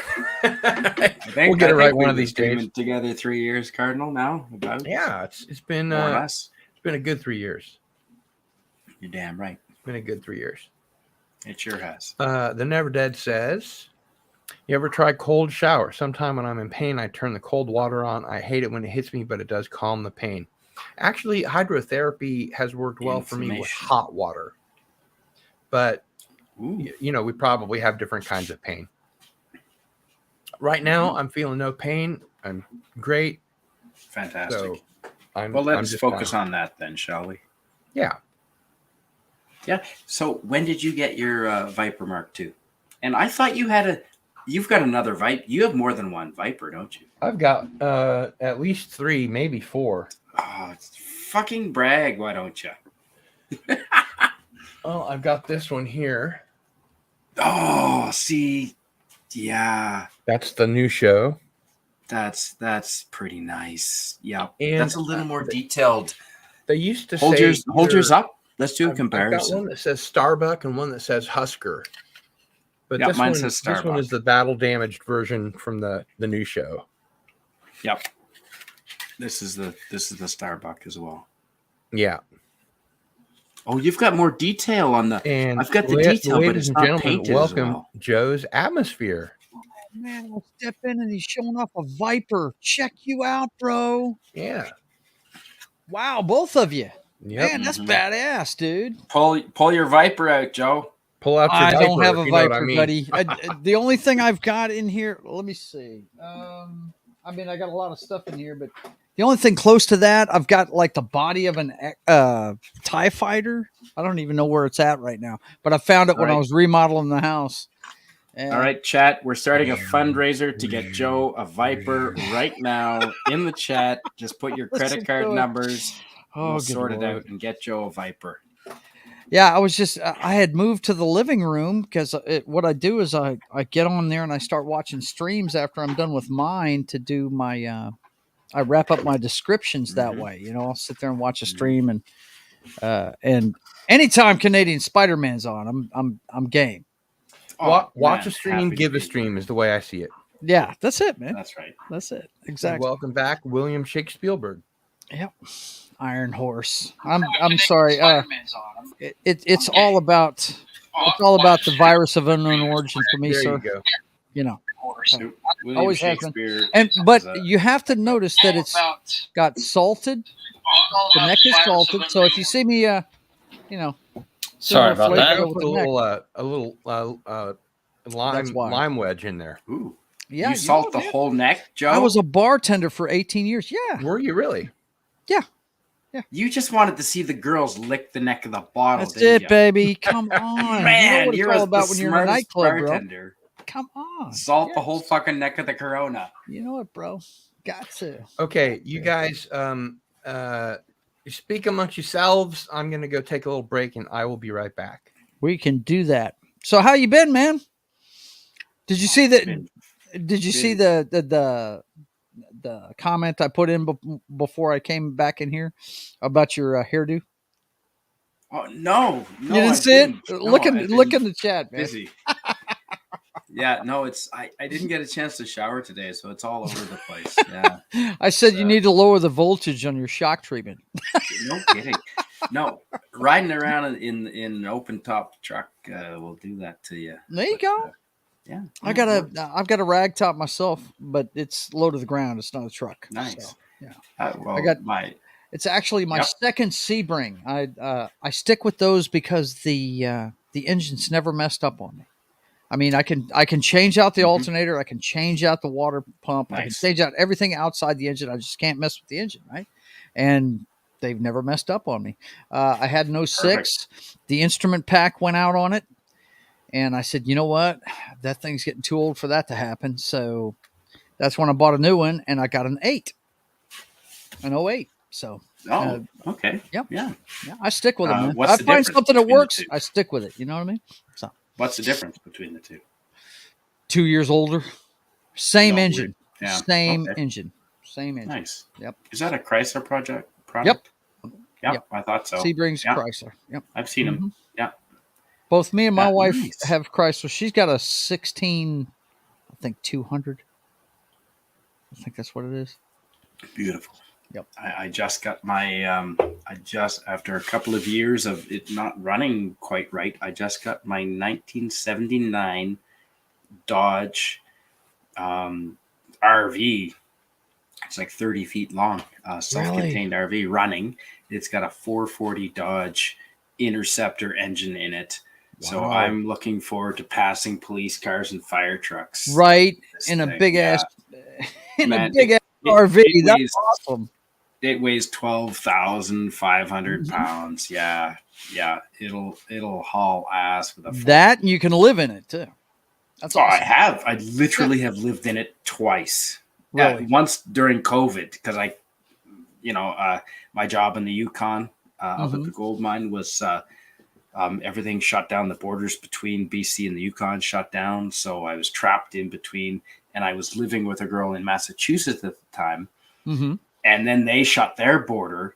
So here I am in BC. I'd given up my place to live here where I am now between worlds. So, cut both ties and just moved into my RV and was sort of like Mel Gibson in Lethal Weapon 2, living in my RV beside the coast with Sometimes three it's man. like that, man. It That- was awesome. That's what I dig about a lot of people I lived that down I've met on YouTube. by the river in a van. Yeah, it was great. A lot of them Except I was in are, a cow pasture. yeah. That's what I dig about a lot of people I've met here on YouTube. It doesn't matter what happens to them; they always keep going. You know, it's Exactly. a glass half full It turned out to be mentality. Is the way awesome. I look at it. So, Turned out to be the greatest thing. Yep. Fantastic. no, it's great, man. So now the engine tuned up, and I'm looking forward to taking it out. Yeah. Maybe going somewhere where it's not so smoky. We'll see. Somewhere up Are high. you still having fires? Well, we are. There's a lot of idiots Yeah. in the Yeah. world. If you go to the British Columbia wildfire map, the Mhm. official British Columbia government wildfire map, Yeah. it pretty much looks like if you go to a city map of British Columbia, pretty much where the cities are is where the fires are. So that tells you something, doesn't That it? tells you something right there, doesn't it? Wildfires, except all the wild, remote parts of British Columbia, there's no fires pretty much up And if there. and you know, if So- if people knew, I mean, that's the thing. Yeah, you just said it with the city thing, because you know, anybody that spent any time in the country, I'm in northern Yep. Louisiana. We And drive with it's shovels pretty in much our a rite of cars. passage. You've got to go camping. You've got to learn how to Yep. live out in the wild and stuff like that. And the first thing you learn is fire safety, man. First thing you learn Yeah. is if you're going to build a fire, you got to clear everything around it before you start one. You know, I mean, it's just Exactly. it's common Yeah. sense. You know, And now and even so much as a lot of the danger comes from glass. There might be a piece of broken glass in the woods from 40 years ago, and this year it gets the right sun in the right place with the right tinder under it, and boom, magnified. you've got a fire. Mm-hmm. And Yeah. and they'll classify that as a natural fire, but it's human caused. It's You know, so up do you and know how much down glass this is year. in the I got to woods? tell you, Yeah. Spider-Man, we it's just so gotta up be and careful. down. Yeah, We got to be careful. this And year we had Everyone's on the so much. lookout. Yeah, we had so much bad weather to start the summer that we had. My wife and I had to live through 2 power outages Oh, in 100-degree weather. oh. Okay, So because so of you have pop-up kids on the way, storms that then? wiped out a lot of electricity in the area. And we one weekend it was 3 days we went without power. Damn. And Do you have then kids in the area that you can go stay at their house? no. My kids Oh, are okay. shoot. Her son's in the Virginia area and my daughter's in Atlanta. So Okay. yeah. Yeah. And her parents are gone. My dad's in Virginia and my mom's How in long was the Maine. power out for? So, well, the first time it was 3 days, and then the second time it was 2 days. I got lucky with the second time, though. Well, actually, no, the second time was 3 days too. Damn. The second have day bar- of that, though, I had a friend of mine bring me a generator. So You got a That helped barbecue out. runs on propane? no. Oh, okay. This one's gasoline powered. But we're fixing to get one that's solar generator. It's a solar. Yeah, my wife, she works for Centerpoint Energy, and she's a customer service rep. And she just saw in the catalog the other day they have a solar generator that'll run your air conditioner, pretty much the whole house, Wow. right? Okay. That's And impressive. she's just got to build up enough points to buy it. And it was funny. Yep. She because I had been talking about getting another PS5 for the living room, and she said, "Do you want one?" And showed me it was in the book. I said, "Aren't you saving up to get that solar generator?" She goes, "Yeah." PS5 I is said, more "Then important. forget about that PS5. Let's worry about getting that generator, man. You know, because I mean, if it's any indication, you know, it may happen again." So Now I'm back, and there he is. but I wanted to show you. I've got my Misfits shirt on, Misfits. Well, that's a nice crotch shot. and yes, and this is the Cardinal Sin figure that Andy made for me. Yeah. I've got my Misfits shirt on, and I have a V gun because I'm a vegan. Vegan. So Yeah. there you go, side by side And comparison. What do you there think? he goes. You It was a paused pretty there good for a head second. sculpt, really. That Yeah. really is. I've That's got pretty 2 cool. heads. Good one on for Andy the- Masterson. One for the black hair and one for the gray hair. Yep. Really? Well, I think Cool. Andy does this most of the time now. I mean, he must. I was the 18th YouTuber that he did this with, and he said that he sends them only to prominent YouTubers Really? to see the look on their face. Nice. I'll never get one of those things in. Shoot. There you go. Sorry, that was a photon cool, man. But torpedo. he's always watching from the shadows. Is that right? He was all up front a minute ago.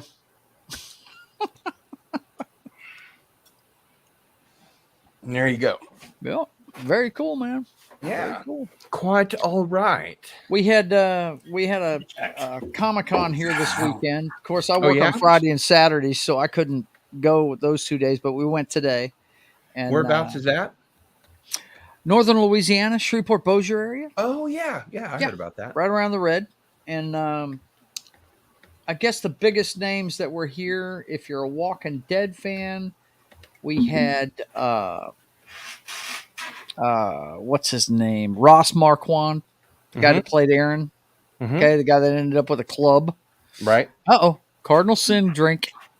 Better grab that drink. I'm drinking a fine Irish whiskey in a Cardinal Sin commemorative cup. You go, man. Let's see. Oh shoot. I'm trying to. I was going to pull up some pictures to show you from it, but Sure. well, Sure. I just got my computer back from the shop. By the way, I just wanted to mention, JM says, "Hi, greetings from Argentina." All Well, right, thank you, Get JM. down, man. Buenas, JM. I was fixing to say I don't even know what to say to Argentina. I know it's closer to the equator than I am, but you know. Well, Argentina is where all the Nazis went after the Second World War. We right? do know that. Yeah. Or was that Paraguay, Uruguay? Hell, I don't know. I don't know. Let's see.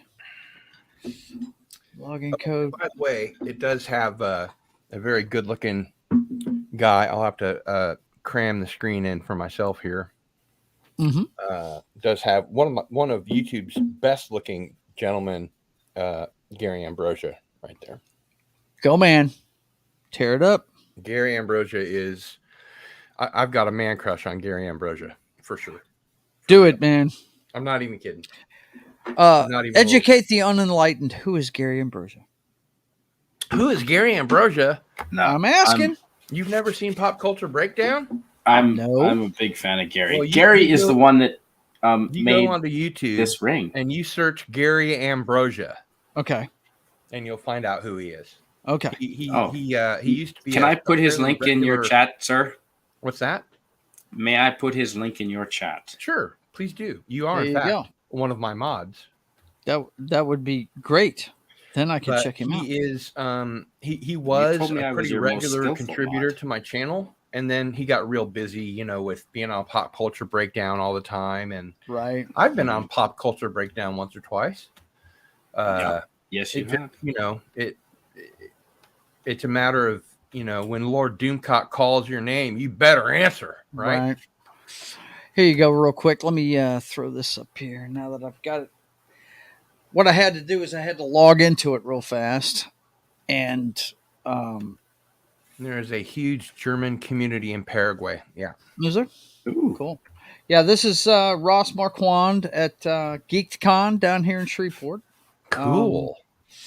He was just setting up. I mean, my wife was first in line today for him, and then she made a T-shirt and he signed it. Wow. How cool yeah. is that? Yeah. This is the T-shirt she made right here, and I think so there's a he's signature guy- on the he's bottom. The guy from Hilltop, right? Well, actually, no, he was the recruiter for Alexandria, and the reason why Alexandria, Rhonda decided she put a Polaroid of him and his character from the comic book, right? Cool. And she figured he a signed it. Polaroid. She figured a Polaroid would be the coolest because he had pictures on Polaroids to show the group when he met them in that barn when he was recruiting them. If you remember in the show, but anyway, he was the recruiter for Alexandria in the show. Yes, please do subscribe to Gary Ambrosia. It's just youtube.com/Gary Ambrosia. All right. Have you seen a lot of his videos? There's no audio. He just does time-lapse videos of him sort of Hang on, let me renovating stop and, that real I'm quick. sure There this we is go. Gary Ambrosia. I don't think it is. he rebuilds props from Yes. real movies. Yes, he does. In Cool. fact, and refinishes them and brings them back to life from actual movies. Fantastic. And I Restoring- don't think he gets The paid to first do video on there I love, restoring parts to a Jaws production used barrel. oh yeah, and he has like the originals, and he will cast repros out of those. For instance, he did this for me. He made me not one, but two goblets from The Princess Bride. Very nice. And these are just 3D printed Mm-hmm. No, they're not 3D printed. He had the original, and he made a negative mold of it, and then poured a positive resin mold into it, and then he mixed in some metallic powder on the outside, and then filled it up. And so, I mean, even the insides look realistic. You know, have fun storming the castle. Mm-hmm. So there you go. Very cool, man. The six-fingered man. The six-fingered man says no lies. That's it. Too much, man. Well, guys, I'm about to pack it in. I just figured I'd stop by and say hi to you and see how you're doing. You muted yourself, buddy. Yeah, it's before you go. Yes, sir. 1:30 in the morning here too. I want to show you the repro he made for me of the Necronomicon cover from Evil Dead 2. Look out. Very nice. Ooh. I like that. How cool is that? That is very cool. And you have to find a book to put that in there to really get it, mm-hmm. you know, those deep blacks. Yep.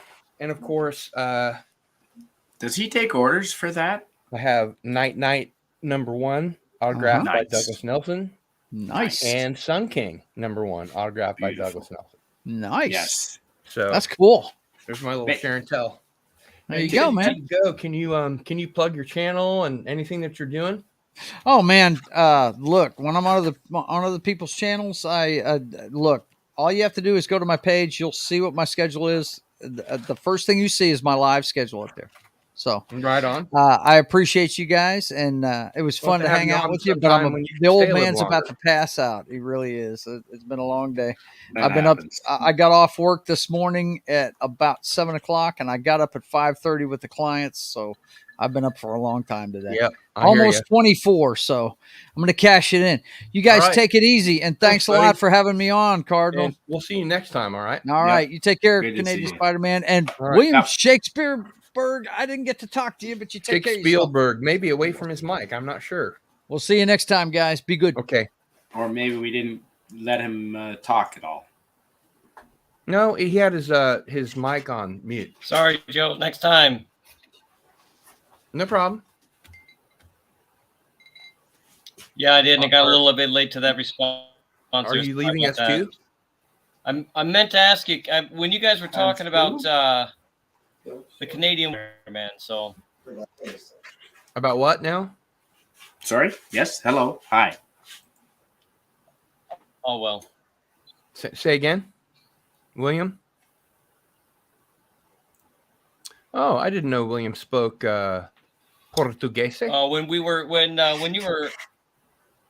When you were gone there, Cardinal Sin, Joe and Canadian Spider-Man were talking about the wildfires and such, and I'm up here in the Pacific Northwest, and we've had today another one of our foggy summer days, which typically comes from fires happening, and they either come from eastern Washington State or from Canada, and I didn't look into seeing today where it was coming from, but I was wondering, are you in the Portland, how Canadian Spider-Man felt about what's going on up there.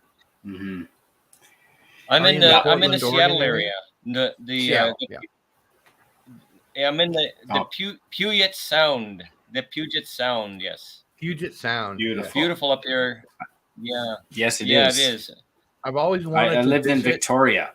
Now, I don't know if you know about this. You probably do, William Shakespeare, but there's an area in between the United States and Canada where Vancouver Island is, but it's west of there, and there are a bunch of little tiny islands where people live, and they create their own art and jewelry and cool stuff. You know, they roast their own coffee, whatever. They make all kinds of cool arts and crafts, and you can basically what is it called? Kayak. Thank you. You can kayak up and visit these different little islands where people have their homes, and you can buy really cool stuff. William Shakespeare, have you ever heard of that? That chain of islands kind of up the west coast?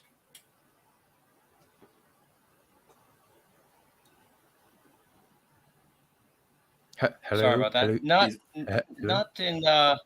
I haven't heard of any. I haven't heard of an area where you can do the kayaking. That sounds really interesting. But I've been on a couple of the islands, and the one that I was on twice was Orcas Island. But that doesn't sound like what you're talking about. It is pretty far out there, and there are people that live there, and it's very artsy. I mean, the people that live out there are essentially retired. There's no industry out there Right. whatsoever. That's what they're doing for their Damn. retirement. Yeah.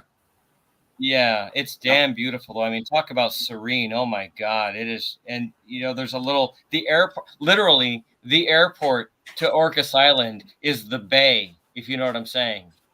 You Mhm. fly in on a water plane. That's how you get there, or a boat. You're not getting there any other way, and it's just so incredible. But this place you're talking about, no, I'm not aware of that. And there's a lot out here, so it doesn't surprise me that I haven't heard of it. If you come up with a name, I'd be happy to investigate it for you. Yeah, but you should do so. And by the way, I wanted to welcome Mega Cropper to the stream, and let Mega Cropper know they can join us on the panel by messaging me at Gil Bavell on Twitter or sending me an email at gil@sunflower.com, and we'll bring you up here on the panel. It's just a chill stream. You don't have to really do or say anything. Just hang out with us, because we're rotating through now that we're getting into kind of close to 4 a.m. I'm going to have people coming and going, so please join us. And Gil, those people, was it between? You said it was on somewhere in the border islands between. Yes. Vancouver Island and Seattle. There are islands between Canada and the United States, but they go all the way up through the upper part of the United States and the lower part of Canada. Yep. That's my understanding, anyway. And I've heard that there are still Japanese soldiers there that think World War II is still going on. Really? I heard that. On those islands? I've heard that. You don't mean South Pacific? No, I'm kidding. Okay. Well, hey, you're the one who's stoned, not me. The place is full of islands, that's for sure, and it is. Mega Cropper says I'm anonymous. Well, hurry up and get on the stream here with us, anonymous.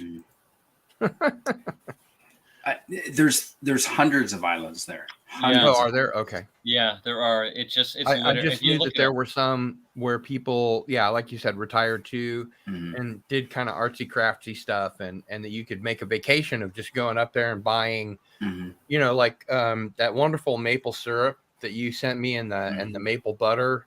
Oh, so good. Oh, the maple butter is my favorite. That's so delicious, man. And all those islands I've heard.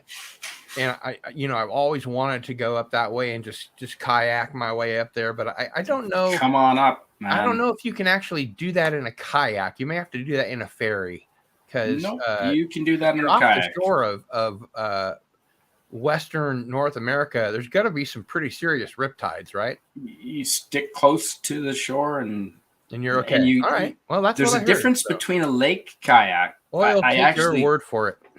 I have kayak training, guiding training in my repertoire. Why does that not many surprise decades me? ago? There is a difference between a sea kayak and a lake kayak. Oh, see, I didn't know there was any difference. Oh, the sea kayaks have rudders. Real quick, Suzanne Ecclestein has to say, I have to bow out, fellas. I'm modding a 6-hour stream in 3 hours. Need to catch a few winks. Have a great stream. Yep. Well, Suzanne, thank you very much for being with us. We surely appreciate you being here, and please return. Maybe we can have you on the panel soon. She's everywhere. She's absolutely everywhere. The sea kayaks, as you can appreciate, are longer and sleeker and not as wide, and they've got foot operated pedals that control the rudder, and you've got an ocean going rudder. That makes sense. Right? Yeah. That's cool. So you have somebody else doing the paddling. You have a navigator and a paddler. No, just maybe on the doubles, but I've only had the pleasure. Oh, you're saying on the sea kayaks, the pedal is for the motivation. Yep. No, the pedal is for the rudder. Well, you've got to have some way to move forward. Yeah, the paddling. The rudder will. Okay, that's Yeah. what I was saying. Yeah. You've got to do both. It's an aerobic Why are you workout. freaking me out right now? No, I'm kidding. So The Never Dead says there are still Japanese soldiers who think COVID is still going on and they wear their masks at Walmart. And of course, Suzanne, have a great stream. Please, always have a great stream. Cheers. In 3 hours, I'm going to be dead to the world, but I do hope to get an invitation to any and everybody's stream because I do like to hear the sound of my own voice. Yeah. If you do come out here, Cardinal Sin, make sure and bring that dry suit because this water is not exactly thermal friendly. It's cold. So I'm drinking an Irish whiskey and ginger ale, which I'm led to understand is called a horse feather. Ooh, sounds fancy. If I had some Rose's lime juice to put in it, it would be called an Irish mule. If I made it with ginger beer, but I ran out of ginger beer. I mean, I can't be expected to have ginger beer on tap all the time. It'd be cool if you did.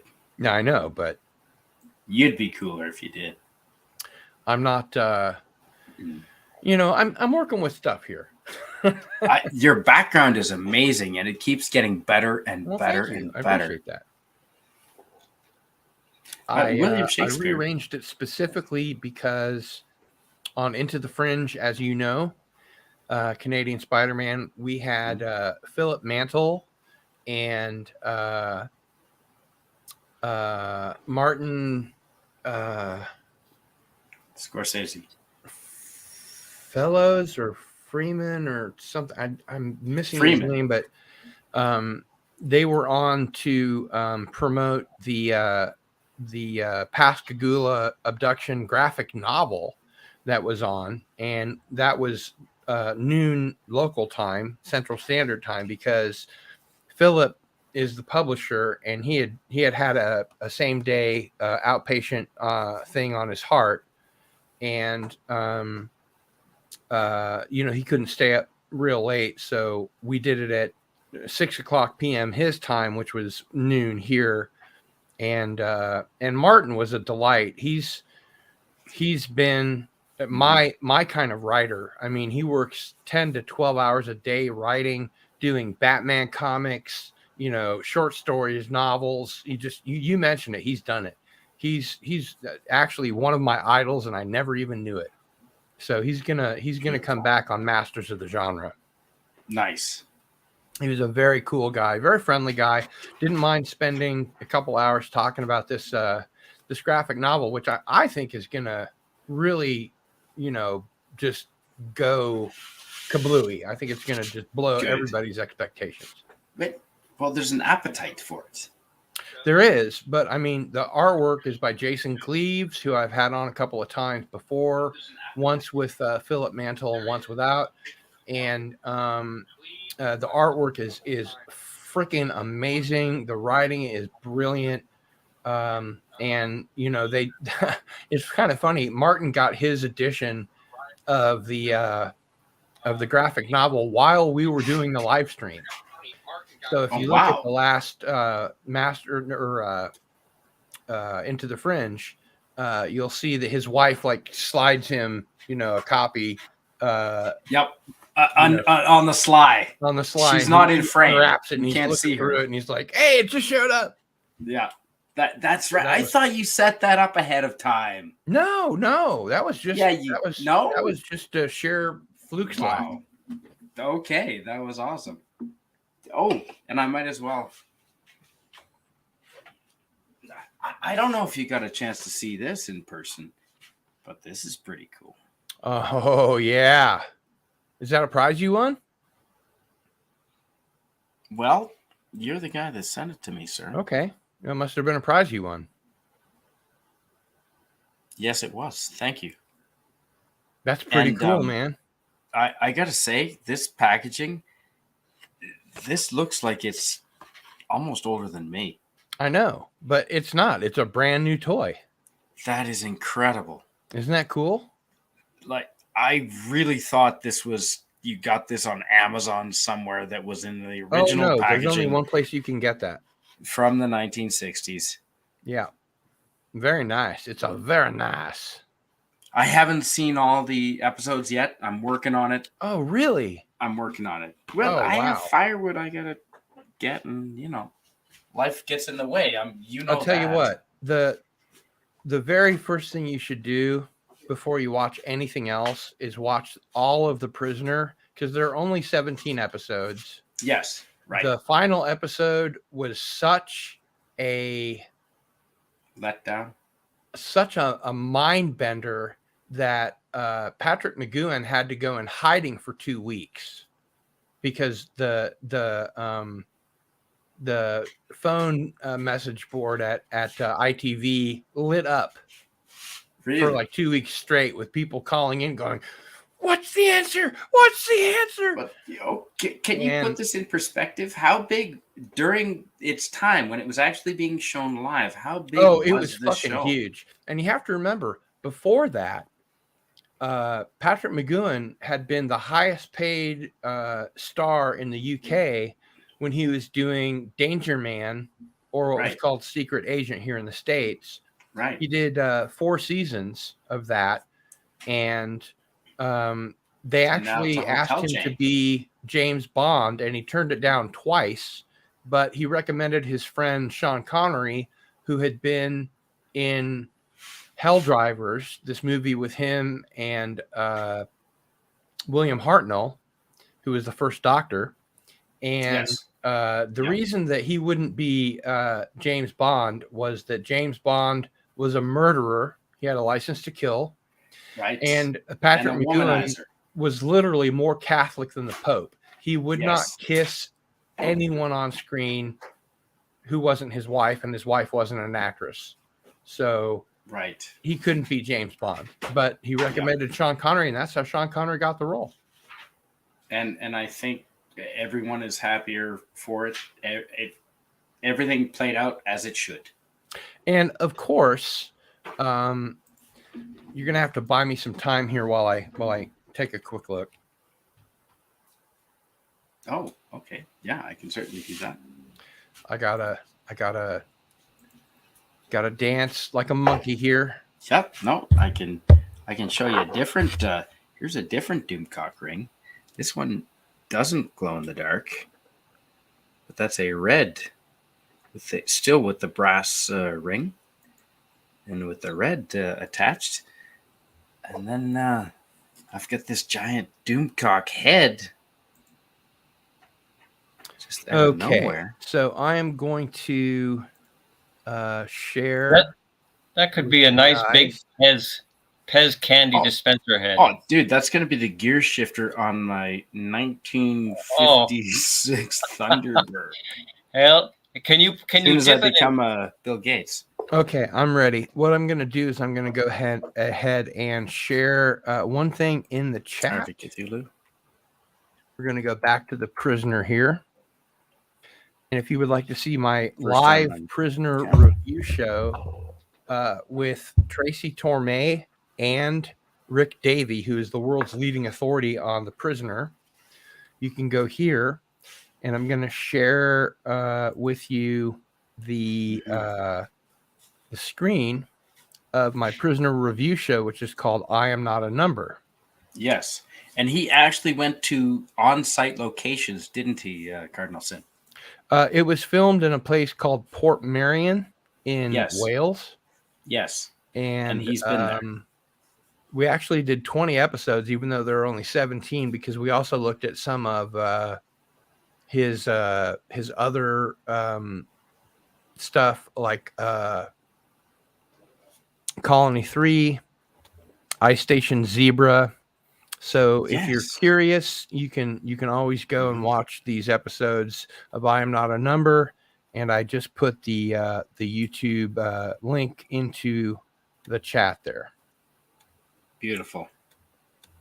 And it's quite a comprehensive. I mean, we spend 2 hours on every episode with Tracy Torme, the guy that created Sliders, for fuck's sake.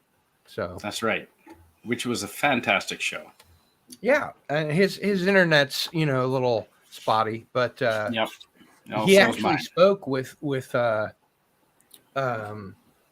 McGowan when he was when he had an office at Paramount. He was working at Paramount and got a phone call, and his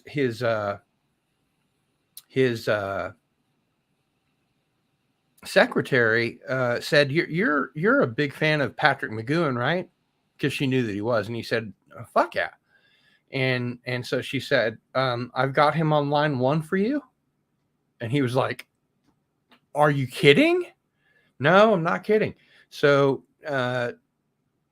he's talking to Patrick McGowan, and he disarms him immediately because Patrick McGowan did not suffer fools lightly, but he showed in the first 5 or 10 minutes what a big fan he was and how much he knew about the series and how much it meant.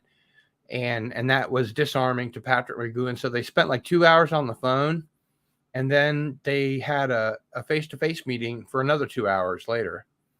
And it's just one of the many claims to fame that Tracy Torme has had, other than being, you know, you punch above your weight, Cardinal Sin. You punch above your weight. Thank you. I do. He wasn't just the creator of Sliders, but he worked on the new Outer Limits. His first mentor was Joseph Stefano from the old Outer Limits TV series from the 60s. And his second mentor was Gene Roddenberry on Star Trek The Next Generation. And he worked on episodes of Star Trek The Next Generation in the first and second season. And then some, you know, jerk ass producer ran into him and, you know, just was not polite to him. And he said, "I quit. I'm out," which he does all the time. He even did it on Sliders, his own show, which is too bad. But he's Tracy Torme is kind of like my mentor. I mean, we don't have a mentor, you know, protege relationship going on, but I was thrilled to death when I could get him on my channel, and I've had him on, I don't know, 2 or 3 dozen times in total, you know, because he's also a big UFO guy. He wrote the screenplay for Fire in the Sky, the Travis Walton abduction story. Yep, I'm gonna roll another one. Oh, I'd probably smoke one more.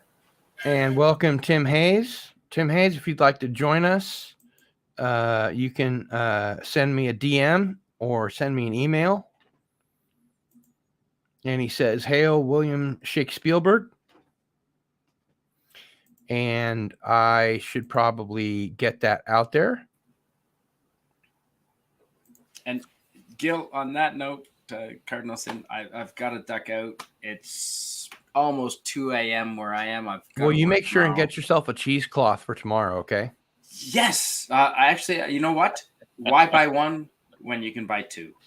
There you go. Just there in you case. Go. Thanks for that advice. Absolutely. And thanks for being here, man. It's always good to have you on. Are you kidding? Anytime, man. I look forward to streaming with you 10 years from now, man. I do too, brother. I do too. All right. Good night. And William Shakespeare, I love your name. I've noticed it right away. You're a witty guy. It's pretty cool, huh? Yeah. I hope this is the first of many streams. I'm sure it will be. I hope so. You can thank Cardinal Sin for that. He's the one that got me to come out of my shell. Yeah, just got to jump in with both feet, right? Yeah. It's you know what? Wow, he was the one that did it for me too. Yeah. Really? Well, yeah, it's not so hard. I mean, now that you're here, Cardinal you've done Sin it already. Right?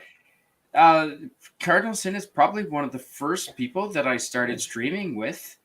He invited me on to his show, and I invite you to broke all my shows. ice on. It was either your stream or yeah, I think it was your stream. And I have a channel inspired. I now have a channel. Yes, please plug all your stuff. Yeah, I've got a channel now. You can find me on YouTube and Rumble. I've got over 300 videos now. A lot of them are under a minute or under 3 minutes, 5 minutes, travel videos from all over the world. It's not a large commitment. But it's a great channel. And sometimes I do fireside chats when we're allowed to burn again in British Columbia next month or whenever the fire season stops. So yeah, please find me there. And thanks for having me. Thank you for being here, brother. Appreciate it. All right. Good night, everybody. Peace out. Good night. And if Tim Hayes would like to join us here on the chill stream, you can DM me at Gil Bavell or send me an email at gil@sunflower.com. We'd be happy to have you up here on tonight's chill stream. And for right now, it's just me and William Shakespeare. And it's just the two of us. Just the two of us. Private messaged on Twitter. Excellent. Excellent. Here we go. I've been trying to keep an eye on the chat and keep people. Oh, thank you. Keep people discussing and talking, and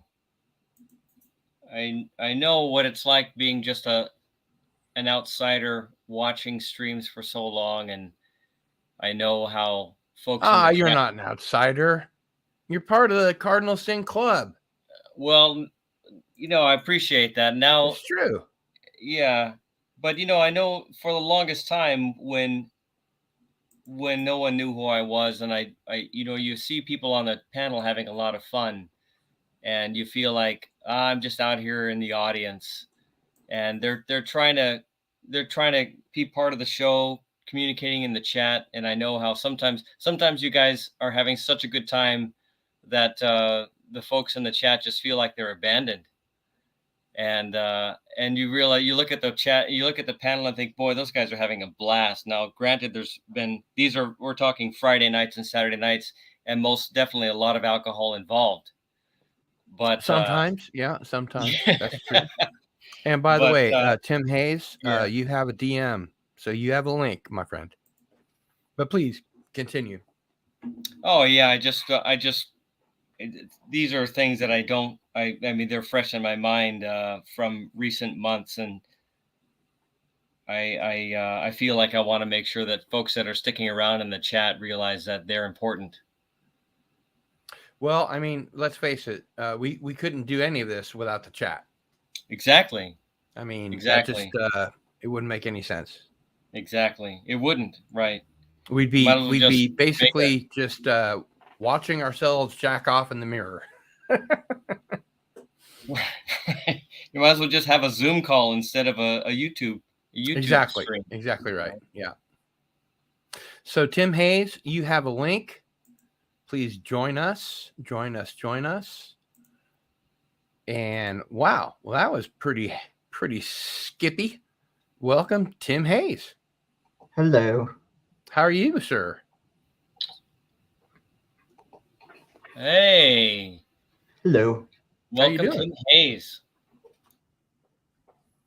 The one, the only, Mr. Tim Hayes.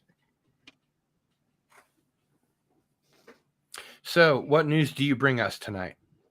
Oh, not a whole lot. I recently got a haircut, so my hair is much thinner now. It looks nice and tidy, I'll give you that. Yeah. It looks nice and tidy.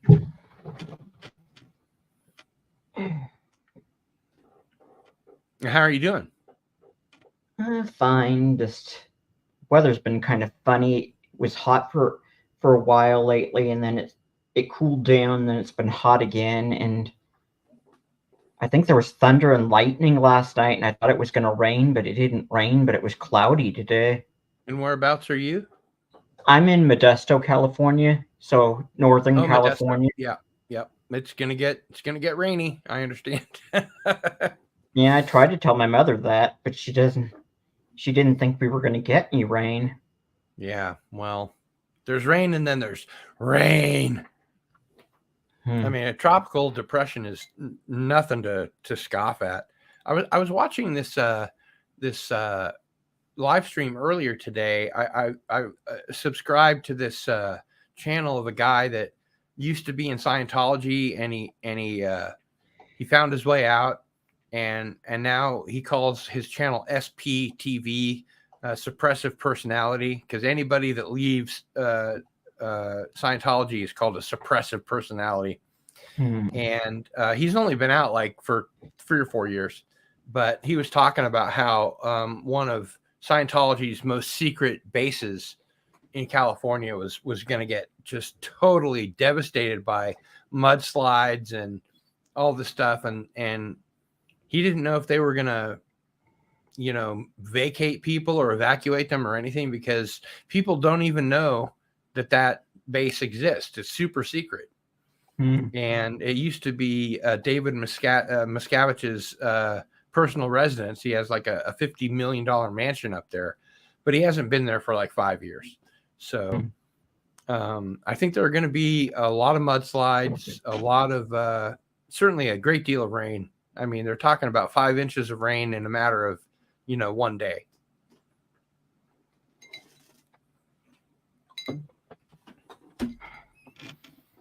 So I don't know if that's what's going to happen in Modesto, but I'll tell you what, a lot of great punk bands have come out of Modesto, California. For real. Modesto, California, I believe, is where the magazine Flipside began, and then moved down to the Bay Area. I don't mean to change the subject on it, Cardinal Sin. I just did happen to be watching a video of I guess it was a delayed live stream of Las Vegas here just a few hours ago. Yeah, and apparently it's right in the yeah, the line of the storm. Yeah, it seemed to be, they were saying this is the first time they're going to have a hurricane in Las Vegas. Is that right? The first time in 84 years that this part of California has had a hurricane or a tropical depression, because I think it's been downgraded to a class 4 tropical depression now, which is still nothing to laugh at. I mean, that's not chicken feed, but yeah, right. Las Vegas is supposed to get really serious rain. And as you're probably aware, it's desert there. Yeah. Yeah. I've been there a few times. They probably don't have really great water runoff, you know, infrastructure. So yeah, their sewers probably, hopefully they're real. Unlike Beijing, China, in which a lot of them, by the way, are not real. Yeah. Well, let's face it. China is not the most transparent society in the world. That is very true. Slightly more transparent than North Korea. True again. I would agree with that 100%. Have you happened to, well, I don't, yeah. Have either of you guys happened to see the torrential flooding in Beijing, China in the last 2 weeks? I haven't, but I have seen footage from Baja, California, from, I guess, yesterday now. And it was just mudslides and rivers running down streets, you know, and taking houses with it. And wow. Just, you know, just calamity after calamity. I mean, and it's just going to get worse, you know, with global warming and everything, right? Or climate change, however you want to talk about it. Right. It's just going to get worse. This July was the hottest July on record, and every July before that was the hottest July on record for the last 20 years. Now I'm talking worldwide, not just in the United States, but the entire planet has been going up, and they've been talking about certain portions of the Pacific to Atlantic conveyor belt stream that brings the hot water down and the cold water up, or vice versa. I don't remember, but that convection conveyor belt now has places in it that are as hot as a hot tub. like a jacuzzi, and that could very easily shut down that convection, that conveyor belt. And if that happens, we're in deep doo-doo. Where is that area now? I don't remember. I think it's on the Pacific side, or the Atlantic side, I'm sorry, of the United States, because if that cold water stops going down, then it's going to cut off the Arctic Circle altogether. Altogether, and it's just going to leave all the cold water up where it is, and so there's not going to be enough cold water to recirculate through that conveyor belt. And I forget the name of the thing at the moment. I usually have it at my fingertips. I know what you're talking about. Yeah, the jet. Yeah, it's going to be a calamity. It's going to be a worldwide calamity. Brought to you by Texaco, BP, right, etc. Right. Shell Oil and Chevron. Yeah, exactly. Yeah. There's a channel called Ryan Hall Y'all, and it's a weather channel. Have you guys heard of this? Oh yeah. I subscribe to that channel. Yeah, I found out about that through Tony, Stark of Iron. And where is he, by the way? He was supposed to be here like 2.5 hours ago. Was he expected? Did you expect him on tonight or what? No, but I sent him a link. So he had a big warning this weekend. You might have seen about nasty weather coming headed our way, and he was talking about that those ocean currents you're speaking of, and the temperatures of the water down in I want to say the Florida area, if I'm right. I may be wrong about that. I think you're right. Just really, really hot. I mean, like literally hot. Yeah, like hot tub temperature. Yeah. Hot tub temperature is ridiculous. And I saw that and I thought, bleaching coral reefs. It's killing fish. Pretty soon, our oceans are going to be so acidic, the only things that will live in them are jellyfish. And they'll just live off of other jellyfish. That's awful. That's really, there won't really be awful. Any more fish. There won't be any more sharks. It's just going to be jellyfish floating around. The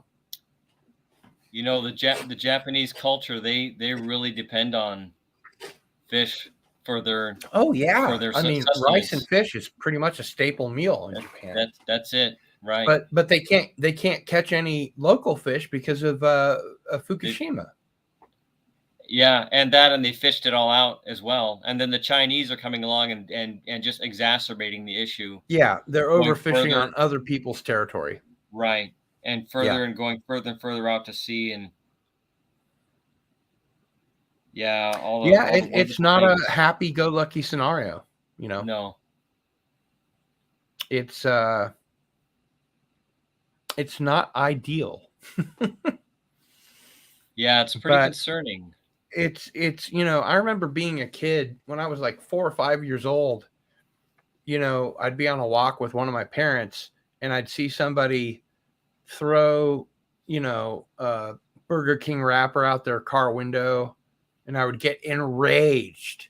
And I would see somebody throw a cigarette butt out their window, and I would just become enraged. And I was like totally anti-pollution at that point. And we're talking early 70s here. And I've just always been pro environment, anti pollution, and we had so much time, lag time to get this thing under control. And Texaco, strangely enough, did a study in 1973, and they knew exactly what was happening by doing the fossil fuels thing. And back in the 90s, they did the EV1 program, right? Where they were leasing electric vehicles, but they weren't selling them. And then they called them all back in. I mean, like all the celebrities, Ed Begley Jr. had one, all the Hollywood stars had one.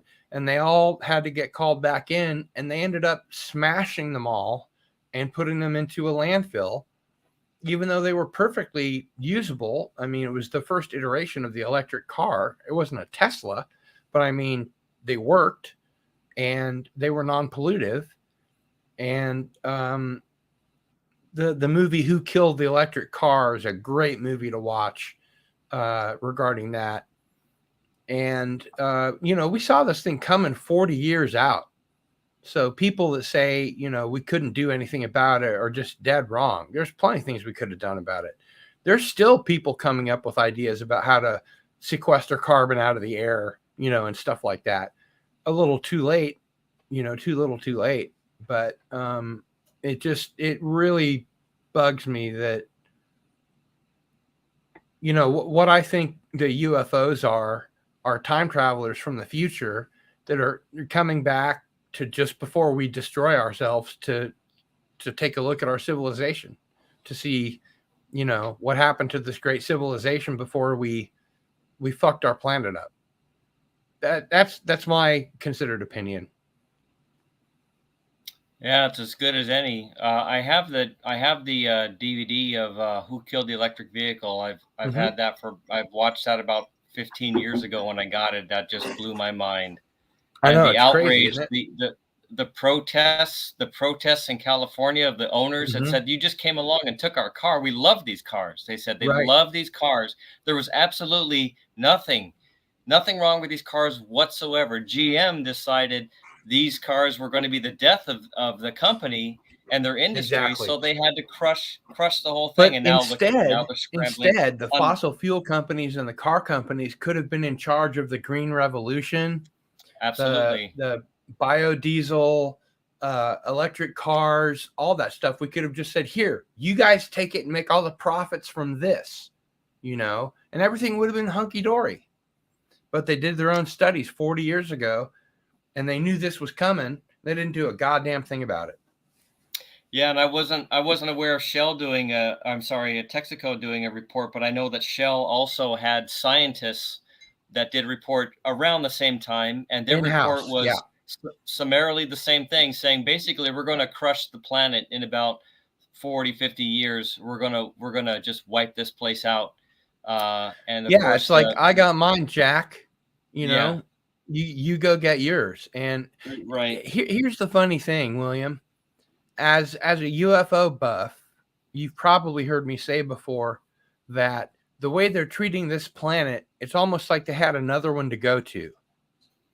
Yeah. And then I started doing some hard thinking, and I thought, okay, what if some of this stuff about secret skiff programs, the secure compartmentalized intelligence facility programs are real, and they've been given to the private sector, so they're beyond FOIA requests because they're then corporate secrets. They're no longer government, Freedom of Information Act requestable. They're trade secrets. So what if they gave all this stuff to private contractors, which we know they've done a lot of, and they developed ships that can go to Alpha Centauri within 5 or 10 years or whatever. I mean, even going 20% the speed of light, they can get there in 20 years.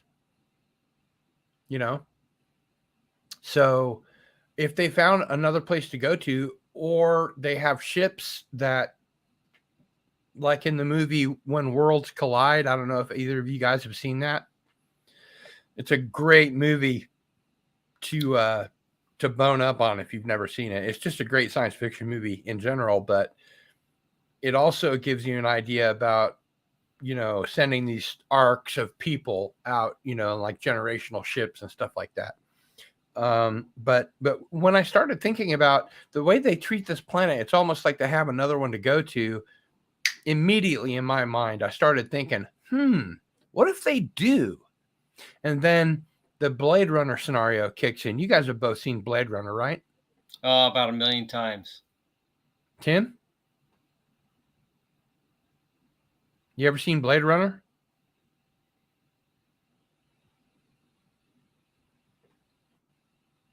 Is he not hearing us? Is he not, Tim? Not hearing him. I'm sorry.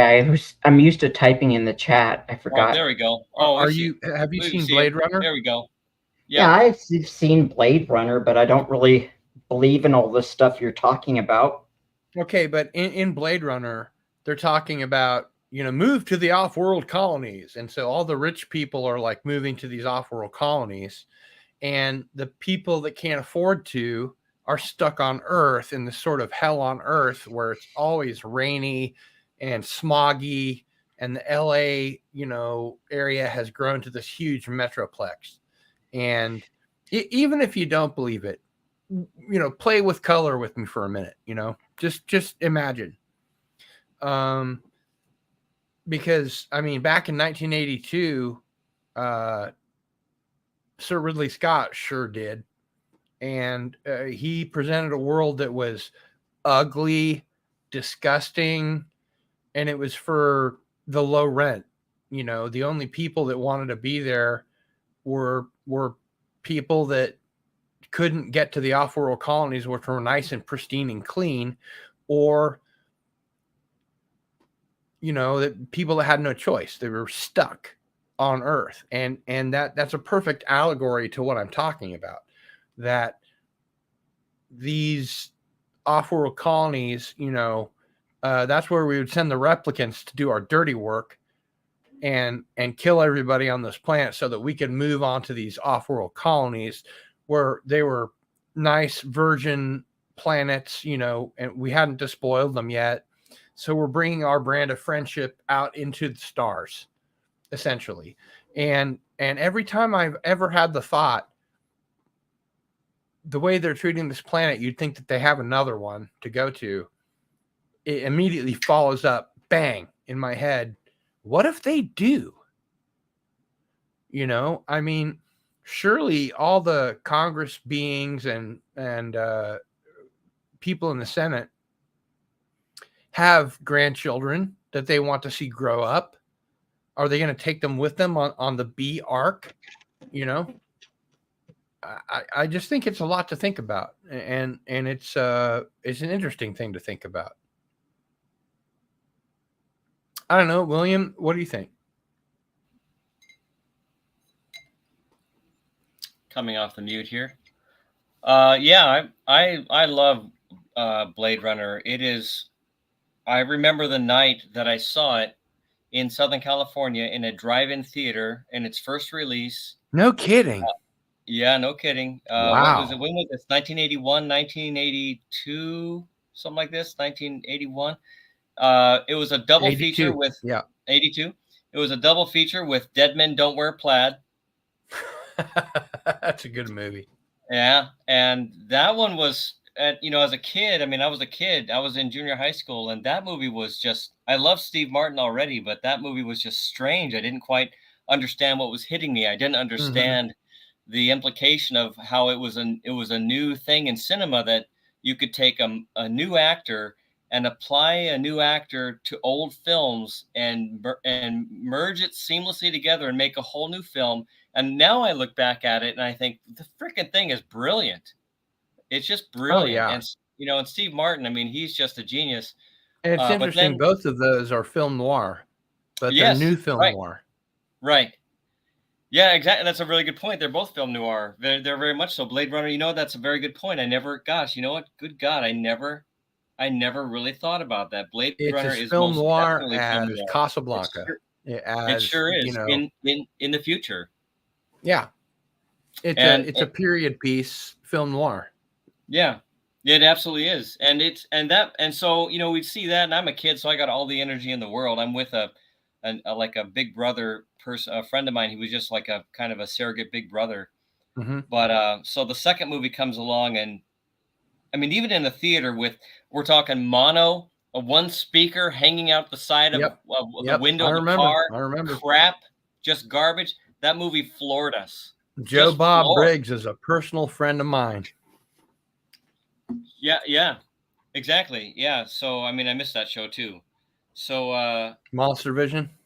yeah, Yeah. and so ever since then too, and I've gone back to and the greatest thing is I've got the 4K disc. I haven't had a chance to actually watch that yet. Do you have the set of all 5? I actually have the European Deluxe Edition 4K set with all this extra crap, and it's got the work book print and it's the got the final work cut print, and yep, the theatrical cut. yep, and it's got a book, like a 50-page It's a book. great set. I've got the Oh same yeah, one. I got that on eBay. I paid for that one up through the nose. Man, fucking dig into that as fast Yeah. as you can. That is great. Yeah, I don't Especially in 4K. Oh my god. I know.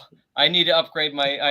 It's just like one of those things where you say I got to get my home theater system upgraded to. Well, start with a justify. 4K TV and a 4K Blu-ray player. Yeah, yeah. And while you're at it, go onto Amazon and get a region-free 4K Blu-ray player. Because then you can watch Blu-rays from all over the world, and you don't have to worry about where you're getting your discs from. Yeah, I have something similar to that. I can talk to you about that offline. An alternative DVD fab. It's actually any DVD. Yeah, works the same way. So like I have a lot of steel books from Zavvi from the UK. Oh sure, yeah. And you pop those in, any DVD will just basically let you watch the thing on a PC based Blu-ray player without. I have to say, Tim, I've never seen anybody that had a T-shirt of ramen noodles on it. That is pretty cool. Well, I just bought this at Walmart one year. They had them in the men's clothing section at Walmart. But I love me some ramen noodles. I don't think it really says ramen on it. I think that says Maruchan. Yeah. That's a brand of ramen noodles. Yeah, but I mean, have you seen Blade Runner 2049? I have not, and it's not really. Yeah, and not that I don't want to. Not that I don't want to. Oh man, you've got to see that. I know. I'm really looking for. I have it. I have it. Incredible motion. I own it. I own the 4K Steelbook. I swear, I'm not kidding you. It's still. You gotta pop it in, dude. ASAP. It's one of those. It is a brilliant film. I'm glad to hear that. It's a great follow up to the original. It's one of those things where you hear, how it is these days. We've got so much crap that's coming out, but then you've got people. Yeah, but see, this one is not crap. This one is good. A very impressive homage to the original, and it does its own thing. It's like a movie and a half. It's like it finishes the story of the first Blade Runner, and it has its own story, and it fishes it too. Nice. I can't encourage you enough to just watch it as soon as possible. I'm glad to hear that. What my plan has been to actually rewatch the original Blade Runner just with the theater system that I have, and then go straight into it. And I swear, it's just time. That's it. And every weekend I come and go, I want to do this. Like, God, I don't have the time. I don't have the time. So watch the first one day and watch the second one the next day. The next day. Yeah, that is what I want to do. And I got to do this like a Friday and a Saturday night. Don't box yourself in as far as time. I'm glad to hear that, though, because what I was going to say is so many people, there's so much negativity going on with so many films. And I get that. I've got my own anger. And yet I've heard some people say bad things about that. And I think, I want to hear it. Those are the people that did not watch it. Okay. I guarantee it. Yeah, it looked great. And Doc hasn't watched it. As soon as I heard he didn't watch it, I sent him a copy of it, and he still hasn't watched it. And I'm like, how can you hang dog on a movie that you've never fucking seen? Yeah, and that's going to be a critical one. I love that, it's Harrison Ford. I love Ryan Gosling. So, he's so good in this movie. Yeah. I mean, the trailer just looks phenomenal. Oh, and the other thing is there are 3 movies that I believe will be included on that Steelbook Blu-ray. There are 3 little featurettes that were web films, and 2 of them were directed by Luke Scott, which was Ridley Scott's son. Oh, And the second one is an anime, which is very important to the universe, and it's done by just like a leading anime director in Japan. And it explains, those 3 films explain everything you need to know going into 2049. But you got to watch those first. and I'm sorry. Say that. Where do I see this now? You should be able to see them on your Blade Runner 2049 disc.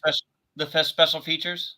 Yeah, but Okay. but for sure you can see them on YouTube, because they started out as 3 short films, as web features, I guess.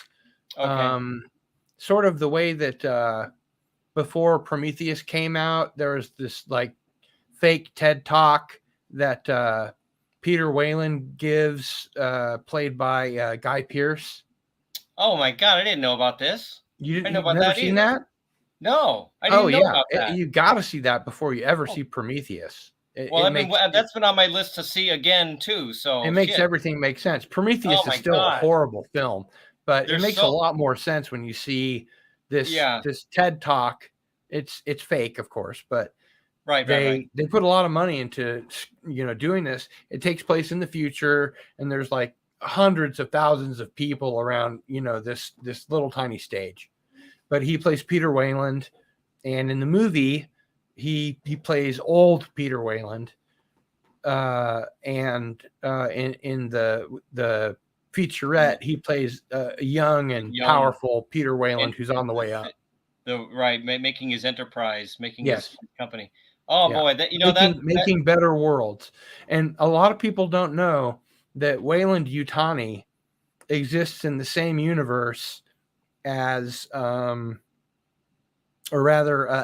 exists in the same universe as Blade Runner, because you'll see, if you look very carefully, and you can watch YouTube videos till you're numb that talk about the connections between the Alien universe and the Blade Runner universe. For instance, in the Alien movies, there are these androids, Bishop and Ash, and they are basically the replicants that will become replicants in the Blade Runner universe. And there are even little, if you watch some of these videos where they enlarge, little like background snippets and things. Yeah, stuff like that. Little logos and stuff. Easter eggs. Wayland Yutani in Blade Runner, and you'll see the logos for the Blade Runner company in the Alien films. And so they really literally exist in the same universe. Tyrell Corporation is on the Alien ship. Come on, man. That is awesome. It is really cool. Oh, man. And it's obviously intentional. I mean, oh, that is neat. Oh my God! But that's really good to know, because I enjoyed Prometheus. I don't really break down films the way some of you guys are much more familiar with how films should be constructed, etc. And so I don't know that stuff, and I don't want to know. I know a lot of that stuff about music, and we haven't gotten into that. You and I don't know each other to that degree yet, and eventually you'll. I was a professional musician for 25 years. And I've got a lot of that in my background. So there it is. But I don't want to know that kind of stuff about movies, and it allows me to enjoy movies more, because basically I go into it kind of like a neophyte, like a novice, and I'm just dumb. I'm just naive, and I'm there to have a good time.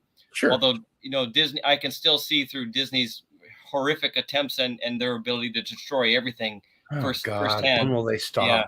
But Prometheus, I saw that in the theater. I loved it. I definitely felt confused about a lot of stuff, and I felt like, well, that was a 2-hour movie. That was a 5-hour story, and that's what went wrong there. And I don't know what the hell's going on, but I would like to find out more. Because it was written by one of Jar Jar Abrams' mystery writers. The screenplay was written Yeah, by Prometheus. Jar I can't Jar remember Abrams. his name. Oh my God, what a all right. Well, I didn't want to get that derailed on Alien. That's fascinating. I did want to go back to Blade Runner though for a second and say that I also did read Do Androids Dream of Electric Sheep. Sheep. Have you read that? Oh, of course. That is just, you know what? I don't know what's more fascinating, the book itself or the fact that it was written in what, 1969? Yeah. I want to say. Yeah. And the whole thing about Mercerism and the mood organ. Yeah. When I was reading that, I was first of all taken by what a great story it was. And then I just was beside myself with like, this fucking thing was written in 1969. Right. I mean, this is just brilliance. You know, Philip I mean, K. my Dick God, was very ahead of his time. It's just brilliant.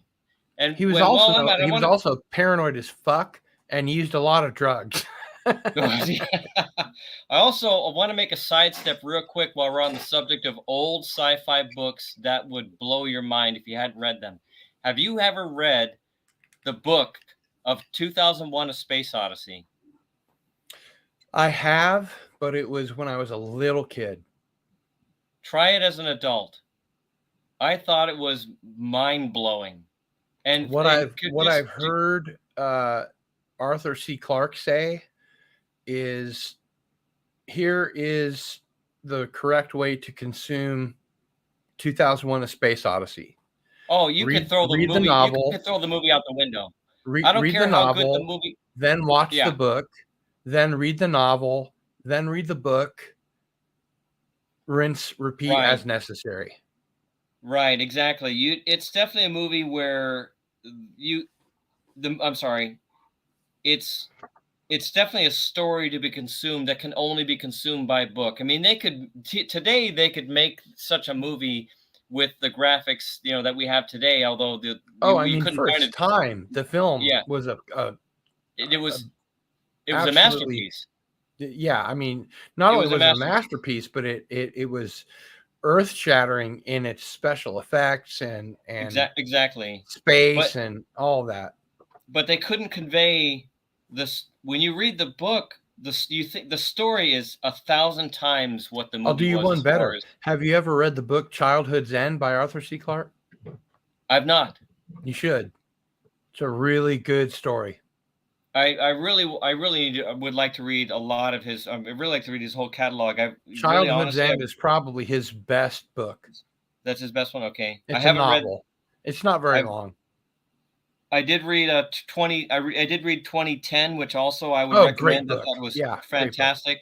I stopped there because I heard 2063 wasn't so great, even though I have it in hand and I've got 3001. It's worth a read, but I mean, I hope just so. to finish up the trilogy, Yeah, and I figured I'd do that to finish that up. But I also heard that they're coming out with Rendezvous with Rama.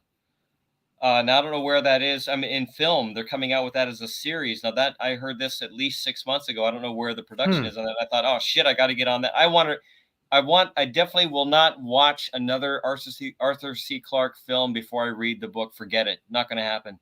Right. I will read the book first of anything. Furthermore, that's coming from his pen, then I will bother to watch the film because it's just so good, So anyway, I'm glad to hear the hurt.